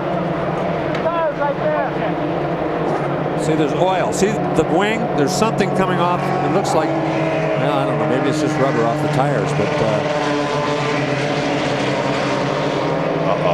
We're being heard. There's a half shaft that's come loose on the left rear of that car, and the half shaft may be on the racetrack. Broke the half shaft. Maybe that was the problem when he. A lot of times when you launch out of the pits, you launch under those rev limiters. You can hear them revving the engines. They push the rev limiter so that it's missing out. When you pop the clutch and take off, it can break that half. What else can happen to this team? Well, I don't know. What a tough break. That's a terrible break for him. This is when he came out the first time, just a lap ago. See the left rear tire? Yeah, it's not going spinning. anywhere. It's not spinning. You can see the smoke coming off the right rear. Smoke's off the right rear. The left rear is going nowhere, so he broke the half shaft when he took off out of the pit area. How about those gals and guys in that remote truck getting all this great video to show us? Yeah, they've done a terrific job catching everything that's going on out there, and you're right. During the Olympics, guys and gals, I'm holding up a 10 right now for all the good video you're giving us. That is Hornish in the ambulance going back to the infield care center where Dr. Henry Bach, the medical director, will have a look to see. Yeah, let's hope it's just a bruise and not something that's going to be put him out. I probably, he was at least walking on it or standing on it a little bit, so maybe it was just a very bad bruise, probably on his foot. He hit with the left rear and then it probably slammed the left front into the wall. Hopefully we can hear from Thomas Schechter on another miserable day in a race outing for that young man from Cape Town. He had a duck at the ground. Yeah. Well, I just came out the pits and the drive shaft broke, so the engine was revving and it's pulling to one side. So again, another weekend, but I have to thank Chevrolet Pencil. Put a lot of hard work in, and we just have to carry on working hard to see if we can get a next race. We just talked to your trainer, Chris Carmichael. He said you're probably one of the most fittest racers on the planet. What is the reason for all these snake bites? It's just unbelievable. I'm not sure, and maybe I can spend some time with the guys at Carmichael and they can rub off some of that Lance luck on me, and hopefully we can get it together next couple of races. All right, wish you best luck. We'll see you next week. Well, a lap and a half before we go green, and after a while a driver just really gets tired of answering those questions as to what put you out. Well, there's nothing you can do. I mean, obviously last week he made a mistake. I mean, it's just one thing after another. It's never one thing. And this is a team that's won 2 IRL championships. And they've had such good luck. Maybe that's it. Maybe they used up all their luck over the last 3 or 4 years, and this year it's all caught up with them because they have had tremendous luck. They've had some of the best pit stops we've ever seen in the IRL, but this year it seems like nothing's going quite right. Dario Franchitti will start from the point as the pace vehicle will come off. We'll have Fernandez there in second on this restart. Castroneves, the yellow flag is still out, and there Ryan Howard shows the furled green flag, 1 lap to go. As you see, the pace vehicle still on the racetrack, right along with Fernandez back in second. They will get the green flag as they complete lap 167. 168. 168 is when they get the green flag. 2 of the top contenders out in one swift, whatever. Well, they say it ain't over till it's over. That's right. 1 crash, 1 breakage in the pits. But, the whole thing is it makes Tony Kanaan's job a whole lot easier when the competition falls out of the event. Running 1 and 2. Guys that have won already this season. Franchitti won at Milwaukee. Fernandez won last week at Kentucky. And they start scrambling for position in behind them. Now only 10 drivers on the lead lap. Townsend Bell is back in 10th. In car number 2 with Chevrolet power, he's back in 10th. Lazier is 9th. So they did benefit, as did Herta, on that yellow. Castroneves got a terrible start. He started in 4th. He's probably back to 7th or 8th right now as he got a terrible, terrible start. This is the battle now for 5th position. Manning trying to get to the inside of Weldon. Look at this, 4 wide. It really paid off for him, that staying out there. I mean, he really paid off. He's back in the hunt now. He's back in 5th position now. Mira is 6th. Castroneves back in 7th, so not a good pit stop for Castroneves. And look at this, having some trouble getting by Scott Sharp there. Scott Sharp's kind of got everybody banged up, balled up behind him there as they're trying to get around him. Herta makes the pass out. Lazier in front of him. So Lazier all of a sudden has moved up to 8th after being a lap down. And still Manning now tucks in behind Weldon. He had been challenging to the inside. That is 4th and 5th on the racetrack. Your leader is still Franchitti with a half-second margin over Fernandez. Kanaan is 3rd, Weldon 4th, Manning is now 5th, Mira is 6th. Castroneves has fallen all the way back to 7th. Well, now we understand from race control that Townsend Bell will be given a black flag, a stop-and-go penalty for jumping the start. Well, it's a tough break for him. That's what everybody tries to do. You try to get the advantage without raising the ire of the officials. Obviously, whatever he did he got caught a little beyond what everybody else did. So Bell back in 10th position on the lead lap. He will now fall to a lap off the pace when he makes his stop and go. As you're right with Adrian Fernandez, who is in 2nd place behind Franchitti. Then it's Kanaan, Weldon, and Manning after 172. Super September on Sky Sports. A feast of one-day cricket. How good is this? 3 games between England and India. And then the Champions Trophy. 12 nations, 15 live matches. Straight down the ground, that's a fabulous shot. Rugby's back, a new Premiership season. Playoff time in Super League. A new season of NFL. And the big one. Golf's ultimate team challenge. The Ryder Cup. Super September on Sky Sports. Don't miss it.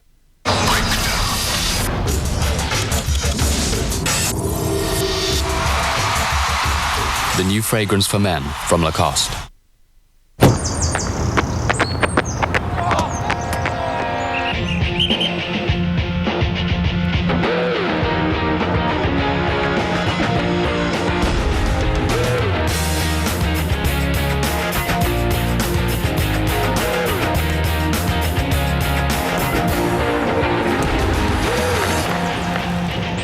The new ZR and ZS from MG.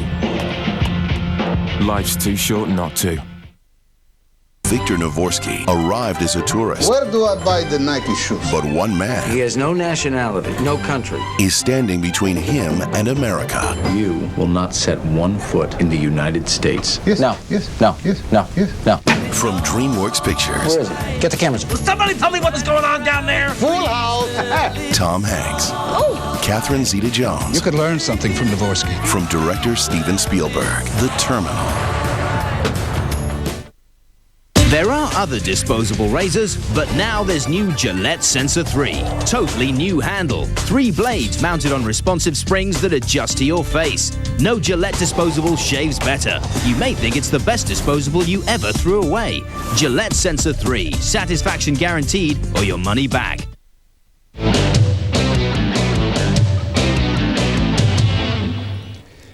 Dario Franchitti leads the Honda Indy 225 at Pikes Peak, and we are on lap 180 as it is at the moment of the 225. You join us back in the studio with Johnny Kane and Paul Cherry. Now, very quickly, Thomas Scheckter, if I can, if there was any luck around, it would all be bad for that man, that's for certain. Let's take a look at this.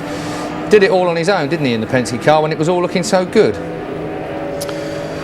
That's our man, Mr. Hornish, yes, who normally is a bit of a high side specialist.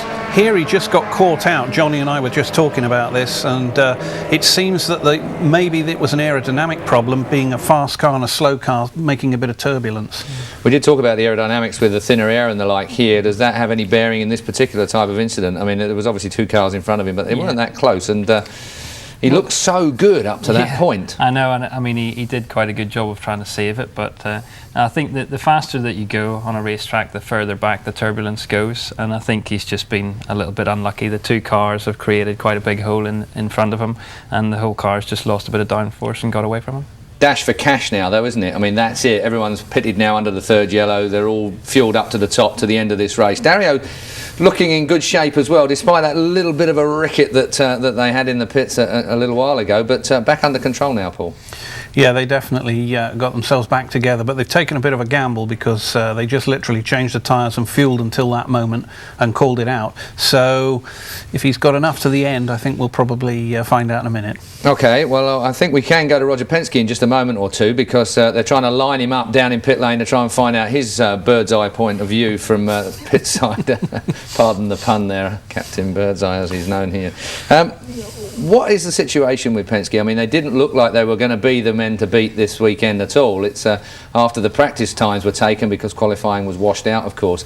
But true enough, they've managed to get to the front of this race until Hornish went off a moment ago. As we've always said about Penske, you've got a fantastic team, steeped in tradition, but they're very, very competitive.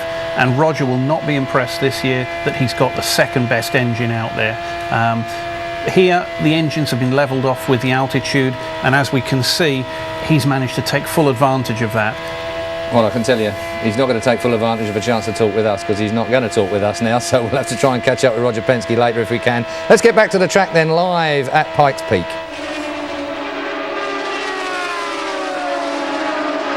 Miller was that jack man for Frank Kitty that got hit. He injured his right leg. Not sure how severe that injury is, but that is Mike Miller, the jack man for Frank Kitty.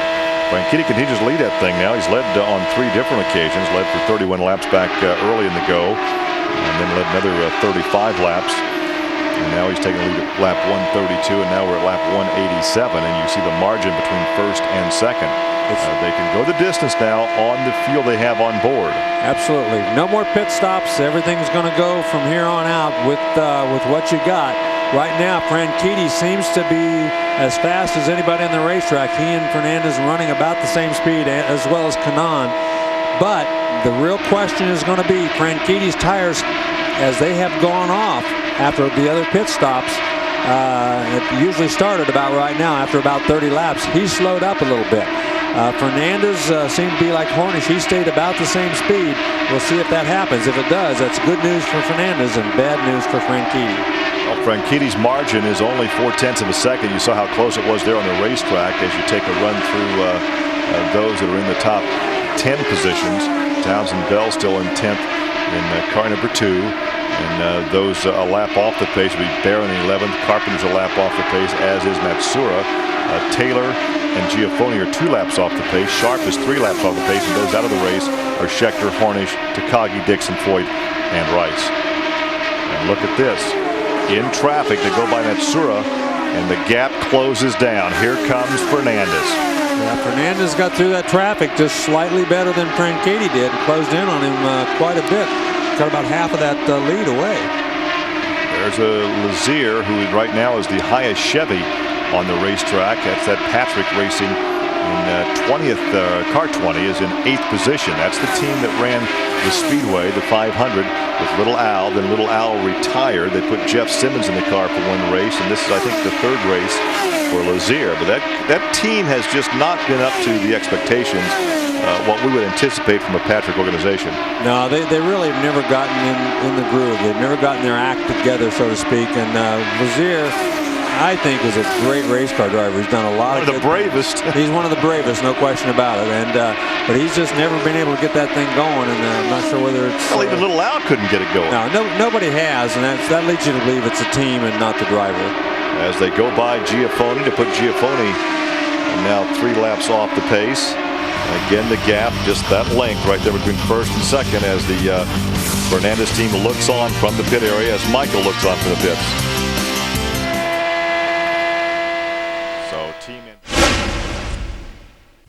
This August on Sky Box Office is unmissable. Mark Wahlberg has a job to do, but it's not just any job. It's an Italian job. Matt Damon and Greg Kinnear can't bear to be a part in a Farrelly Brothers comedy, Stuck on You. Angelina Jolie is thrown into the dark side in Lara Croft's Tomb Raider: The Cradle of Life. And Tom Cruise is an American soldier who embraces the culture he's sworn to destroy in The Last Samurai. August is unmissable on Sky Box Office. Hi, Trev. Yep. Nah. Nah.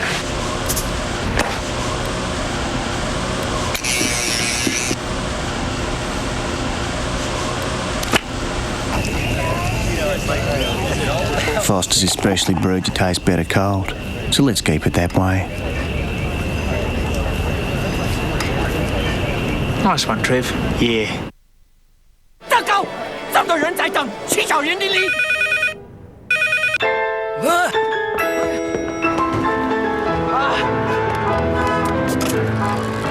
让开，让开，让开！快，快快，直接！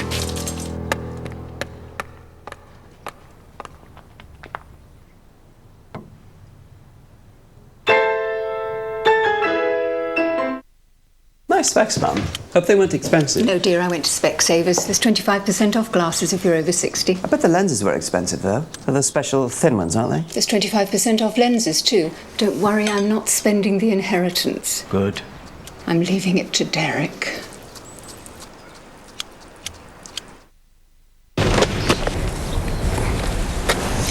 Stay to it. That top was clean on this morning. Mariva and Zafira, clever family cars from Vauxhall. Welcome back to the Honda Indy 225 from Pikes Peak in Colorado.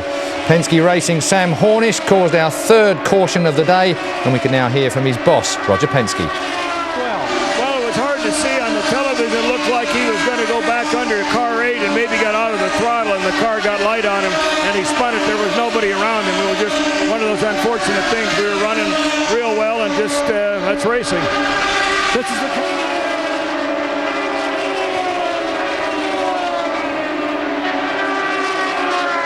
Won at Milwaukee. Now he has 24 laps to go to secure victory here at Pikes Peak. On the inside of Townsend Bells, he just makes quick work of him. He caught him during the last corner and had to back out a little bit, get a little run on him, and then just got by him going into turn 1 and 2. Well, Fernandez now 1.1 seconds back in second. Kanaan is 1.7. Yeah. Franchitti is slowing up, but so is Franchitti. So that's not a good thing for. I mean Fernandez. Fernandez is slowing up. Franchitti's slowing up, and Fernandez is slowing up too. So both those guys are running about the same speed on the racetrack. All these guys are doing what they've done throughout the segment of the race. After 30 or 40 laps of a sequence, they start to slow. But what you were saying earlier was Hornish wasn't. Yeah. He was about the only guy out there that could maintain a very, very consistent run and speed-wise from beginning to end. And I thought Fernandez 2 segments ago had done pretty much the same thing, but obviously this time the tires are going off on him the same as they are Franchitti. He's fallen. He's behind farther now than he has been any time since the last pit stop. Manning is in 5th position. He seems Weldon, but Weldon now is in 4th, and he has some pressure from Manning.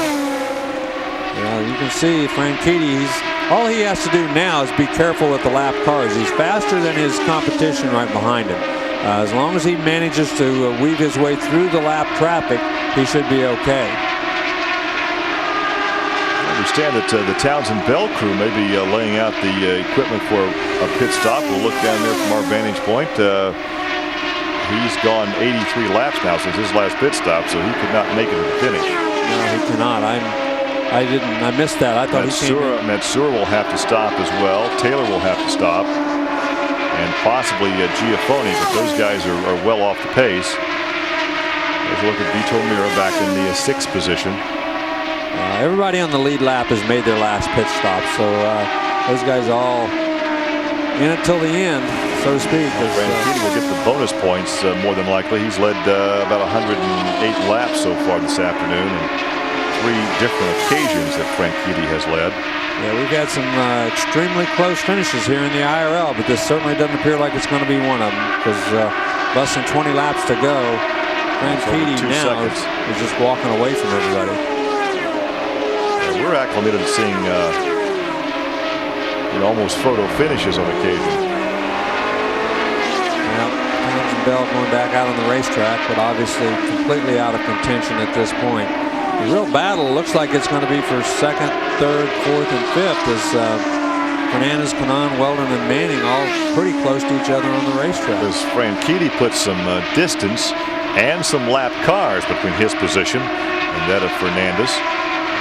There is Fernandez's teammate, Matsura. It had been 80-some laps since he made his pit stop. So once again, that is that backup car. They really had no time in before the race today after that big crash with the primary car yesterday.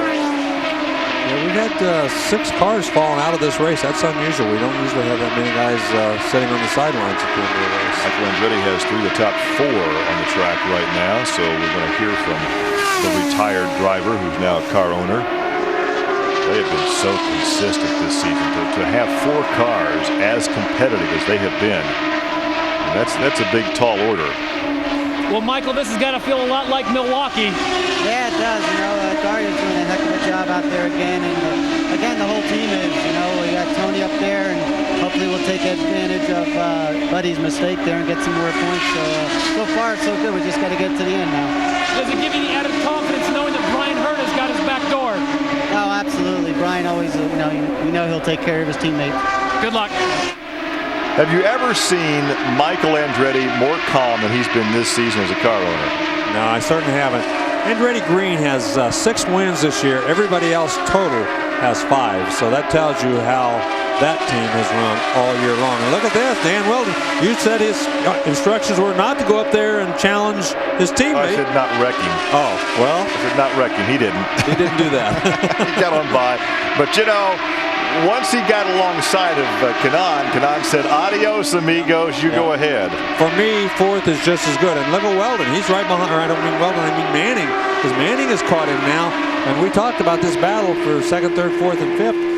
You know that Manning isn't bashful, and he's going to go up there and try to go around him. In the past 4 laps, Larry, Franchitti has doubled his lead. It's over 4 seconds now. So Manning goes on by Kanaan. Kanaan drops to 5th. That will not hurt him that much in the point standings as Giafoni peels off and heads back to the pit area. Yeah, Kanaan knew exactly what he was doing there. He saw him down there. He pulled to the high side and said, you get out of my way. I don't want to even be close to anybody at this point in the race. Well, this certainly is Franchitti's race to win because he has a 4.5-second margin now over Fernandez with 9 laps, less than 9 laps to go. He's been running 3 and 4 miles an hour faster than these guys on some laps. So he's really had that thing wired here since that last pit stop. So Andretti Green about to pick up another win here at Pikes Peak. A tough part of the season. We had some 8 races and 10 weekends. This is the middle race of 3 straight weekends. We head off to Nazareth next week in what will be the swan song for that racetrack, the final season for Nazareth. They're going to stop. They're going to use the facility, but not for racing. Look at this. Weldon and Manning are catching Adrian Fernandez. Fernandez is slowed up considerably on the racetrack. These 2 guys are beginning to catch him, especially Weldon. Second is up for grabs. Not so first. No, not if he makes it to the end. We have no reason to believe that he won't. So Fernandez now has his hands full trying to hang on and hold up Dan Weldon and Darren Manning. This could well be the largest margin of victory this season. We've had a couple of races finish under yellow. We had one race of 1.4-second advantage, but this looks like this is going to be the biggest margin of victory. Right now it's 3.9 seconds. It had been 4.6. Yeah, we're just not used to seeing a guy run away like Franchitti has here in the last 40 or 50 laps. He's just absolutely walked off from these guys. He got out there about a 1.5-second lead. Fernandez hung with him for quite a while. And then after, I don't know, the last 2 laps, he just absolutely walked away from him. There's a look at Klein Tools, Jim Beam car. That is Weldon back in 3rd position. So Weldon trying right now to move up in the point standings. He was 3rd. Look at Manning. Manning is pulled right up behind these 2 guys as he's trying to make a statement with his Toyota and for his team that they are not out of this hunt and they still want to be in the battle. Right now, Weldon trying to take over 2nd position from Rice in the point standings. Look at that gap from 1st, there's 2nd, 3rd, and 4th on lap 223. You should see the white flag the next time by. Yeah, Franchitti right now, all he's doing is he's listening to that engine to make sure everything is It's talking to him. He's hearing every sound, every creak. And they're telling him just to be cool. Everything is great. Just one more lap. One more lap on this 1-mile track. Who's going to take second? Fernandez trying to hang on. Weldon is third. Manning is fourth. Kanaan is now fifth. Cass from at sixth. Then Mira seventh. Lazier, the last driver on the lead lap in 8th position. Off the corner, dual checkered flags, and Franchitti with a salute to the crowd wins for the second time this season. Fernandez hangs on for second, and that was a 2.2 second victory, which is still the widest margin that we've seen this season. Well, Dario Franchitti then blows them away for Scotland. A fantastic win then for Dario. And we've got plenty of celebrations that are going to go on here in the studio, of course. It's not all over and done with, though. We've got more as far as analysis is concerned after this very short break. Please stay with us. We've got all the celebrations to come.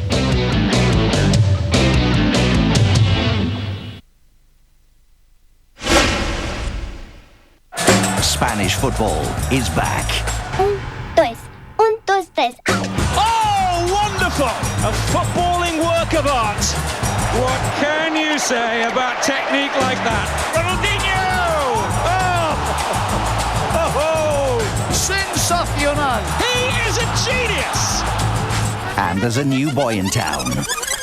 A Spanish football triple in association with San Miguel starts next weekend. Sky Sports. There are other disposable razors, but now there's new Gillette Sensor 3. Totally new handle. 3 blades mounted on responsive springs that adjust to your face. No Gillette disposable shaves better. You may think it's the best disposable you ever threw away. Gillette Sensor 3. Satisfaction guaranteed or your money back.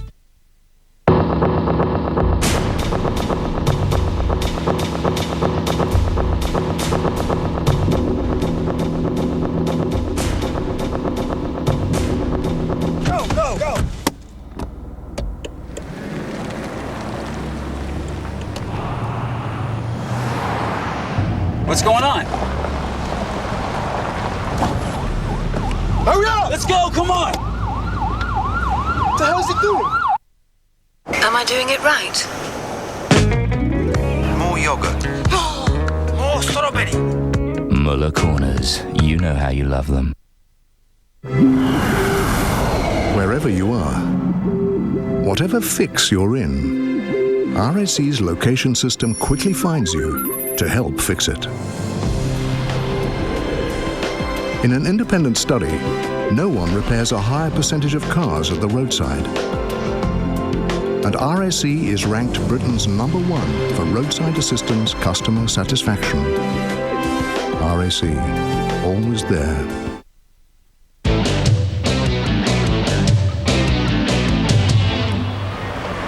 It's the biggest winning margin of the year. You heard our commentator say that. It's now been confirmed. Dario Franchitti of Scotland takes the Pikes Peak International Raceway Honda Indy 225 and moves himself up the order in the standings as well. We'll take a check on the points in just a moment or two. Congratulations all round then for the Andretti Racing Green team.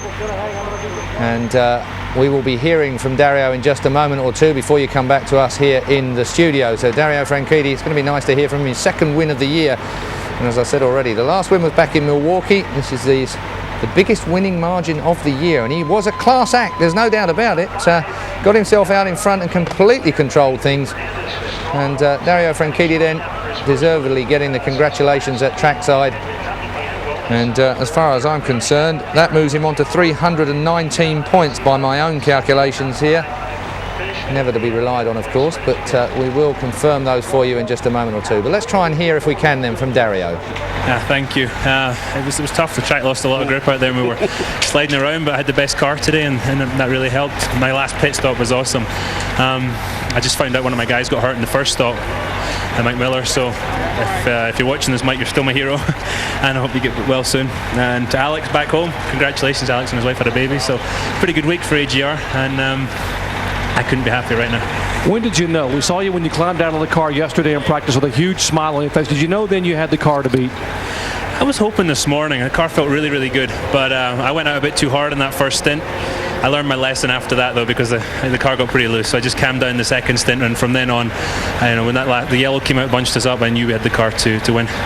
Michael Andretti, we talked about the fact that since your team was formed 2 years ago, you have won every single race on a 1 mile track but one. Total domination. Well, that's awesome. I didn't know that, but it's a great fact to have, and it's just an awesome day, for the whole team. We were able to get in victory lane with Dario with an awesome job with the ARCA X crew, and then we get another podium with Dan, and Tony hung in there and got us some points again for to hopefully extend his lead a little more over Buddy Rice. So it was a good day.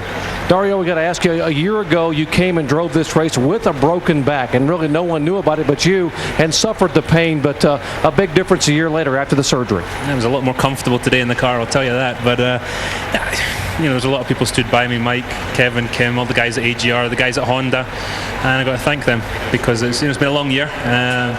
As long as we can keep this kind of form up, it'll be, everything's worth it. The surgery was definitely worth it, because I'm really enjoying my racing. Where's your good luck charm, Miss Ashley? She was here yesterday. She had to leave, or she's trying to get here to you to give you a big hug? No, she went to a yoga retreat yesterday, so she's hanging out there. But she'll be back for Nazareth. Okay, he wins it for the second time this year, both on 1 mile tracks. If you win the race, So fantastic there from Dario Franchitti, true professional, remembering everybody he has to remember, including the mechanic who got a bit of a swipe when there was that slight bobble in pit lane a little bit earlier on, so that's good that he dedicated that to him as well. And a few words for you as far as Sam Hornish is concerned. Sam Hornish is perfectly okay. For those of you at home that were keeping an eye on the Penske boys, now then, you've got to say Andretti Green, that was a great stat that our pit reporter there came up with. All the mile ovals except one have been won by Andretti Green racing car people. That's not a bad stat, even though that Michael didn't even know it. If you start off with 4 cars, it certainly lessens the odds. It's a slightly more cynical view. Let's go with Dan Weldon, 3rd place for him as well. We didn't quite see that, of course, but Dan Weldon, another good drive from him. Andretti Green are flying, aren't they? Yeah, it was a more quiet day for Dan. He obviously started up the front and slipped back a little bit. But Darren Manning as well, right, in his slipstream? No, the Brits had a good day. With the Olympics on, we're all being fairly patriotic, so it was a good day for us again. Tony Kanaan, 5th place though, Paul. He's at the head of the tree, isn't he? He still leads this series with 4 races left to go, but he's not got a blink. Crucial thing for him was Buddy Rice unfortunately fell out of the game, so there was 50 points up for grabs, and Tony's just built on that, so it just makes Buddy's task a little bit harder. But we've seen people come from behind, and it could spring a big surprise by the end of the year. Well, Dan Weldon, 381 points. I mean, he's putting himself in a good position. He started the season very strong. I mean, perhaps he's going to end it pretty strong as well. He looks very strong, and when you think last season there was all the ups and downs of the accidents and will he last the season, he's now very much an established star here. But the interesting thing as well, Darren Manning for the last 3 races has out-qualified his teammate Scott Dixon. He's getting himself very well established. You've got to have a bit of sympathy for Scott Dixon, having you the #1 car. I mean, really, Target Chip Ganassi, it's just not working for them, is it, at all? No, I mean, last year's champion, and I mean, these things happen, nothing to do with Scott. He's still driving really well, but things just aren't going his way. Well, let's just pause at that particular moment now and try and confirm the results for you. There they are. Dario Franchitti then taking a fine and, I have to say, a very classy win. Adrian Fernandez in 2nd place. Well, didn't he back up his last round win that he had? So Adrian Fernandez doing it for Mexico. Superb stuff for him. He's really on a roll at the moment. Dan Weldon there in 3rd place. Darren Manning 4th, as we confirmed already. Tony Kanaan, the series leader, in 5th. Helio Castroneves, the remaining Penske car, in 6th place. Vida Meira, Jacques Lazier, Brian Herter looking down the list. Alex Barron, Ed Carbon and Townsend Bell in 12th place. 13th rookie, leading the rookie championship, Kazuki Matsura. Well, he had a big off in practice the other day, so he's pretty much lucky to have scored anything here today. Mark Taylor also doing okay there. Thomas Schechter out, but getting 17th place. All these boys score points, of course. In fact, he scored points right the way down to 24th place, so everybody that actually signs on gets a point today, which always makes it very difficult as far as our scorings are concerned. Let's talk about Nazareth, the next round, Paul. You know the track, you know what's got to be done there. I mean, who's it going to favour? Well, you'd have to say possibly Andretti Green. It's very much an engine track. You drive it like a road course. Johnny and I were just talking about it. It's got an infamous bump on turn 3, which has thrown many a good car into the wall, and you've really got to be very precise with it. So I think, we're going to see a similar situation, but we're back down to sea level. The Hondas will be more dominant, and I think the G-Force will show better. You don't feel that there's going to be any catch-up from Toyota and Chevrolet towards the end of the season? They must be chucking a fair bit at it. Well, Toyota have got 2 engine programs running, one with Penske, who've traditionally always done their own engines, and they always seem to have the edge. And the Toyota factory cars are that little bit behind, which are Ganassi's cars, but today Ganassi got the jump on them. But the Honda thing is very much a central situation, and they're focused in one direction. Chevrolet, Thomas Scheckter is really their front runner. Everybody else is making up the numbers. And we've got a great season to look forward to next year as well. It's all been confirmed, hasn't it? 2005 is on the map now, and we've got some road circuits to look forward to next year. Yeah, I mean, that's going to be very interesting. Obviously, the Champ Car teams that are in it at the moment, Andretti Green, Ganassi, you know, all the good Champ Car teams are going to do well on the road courses. Jumping back to this year very quickly, I mean, I've got to ask you again, Dan Weldon, he's in with a shout towards the year. Can I ask you directly, Paul, can he do it? Can he bring the IRL series back to Britain?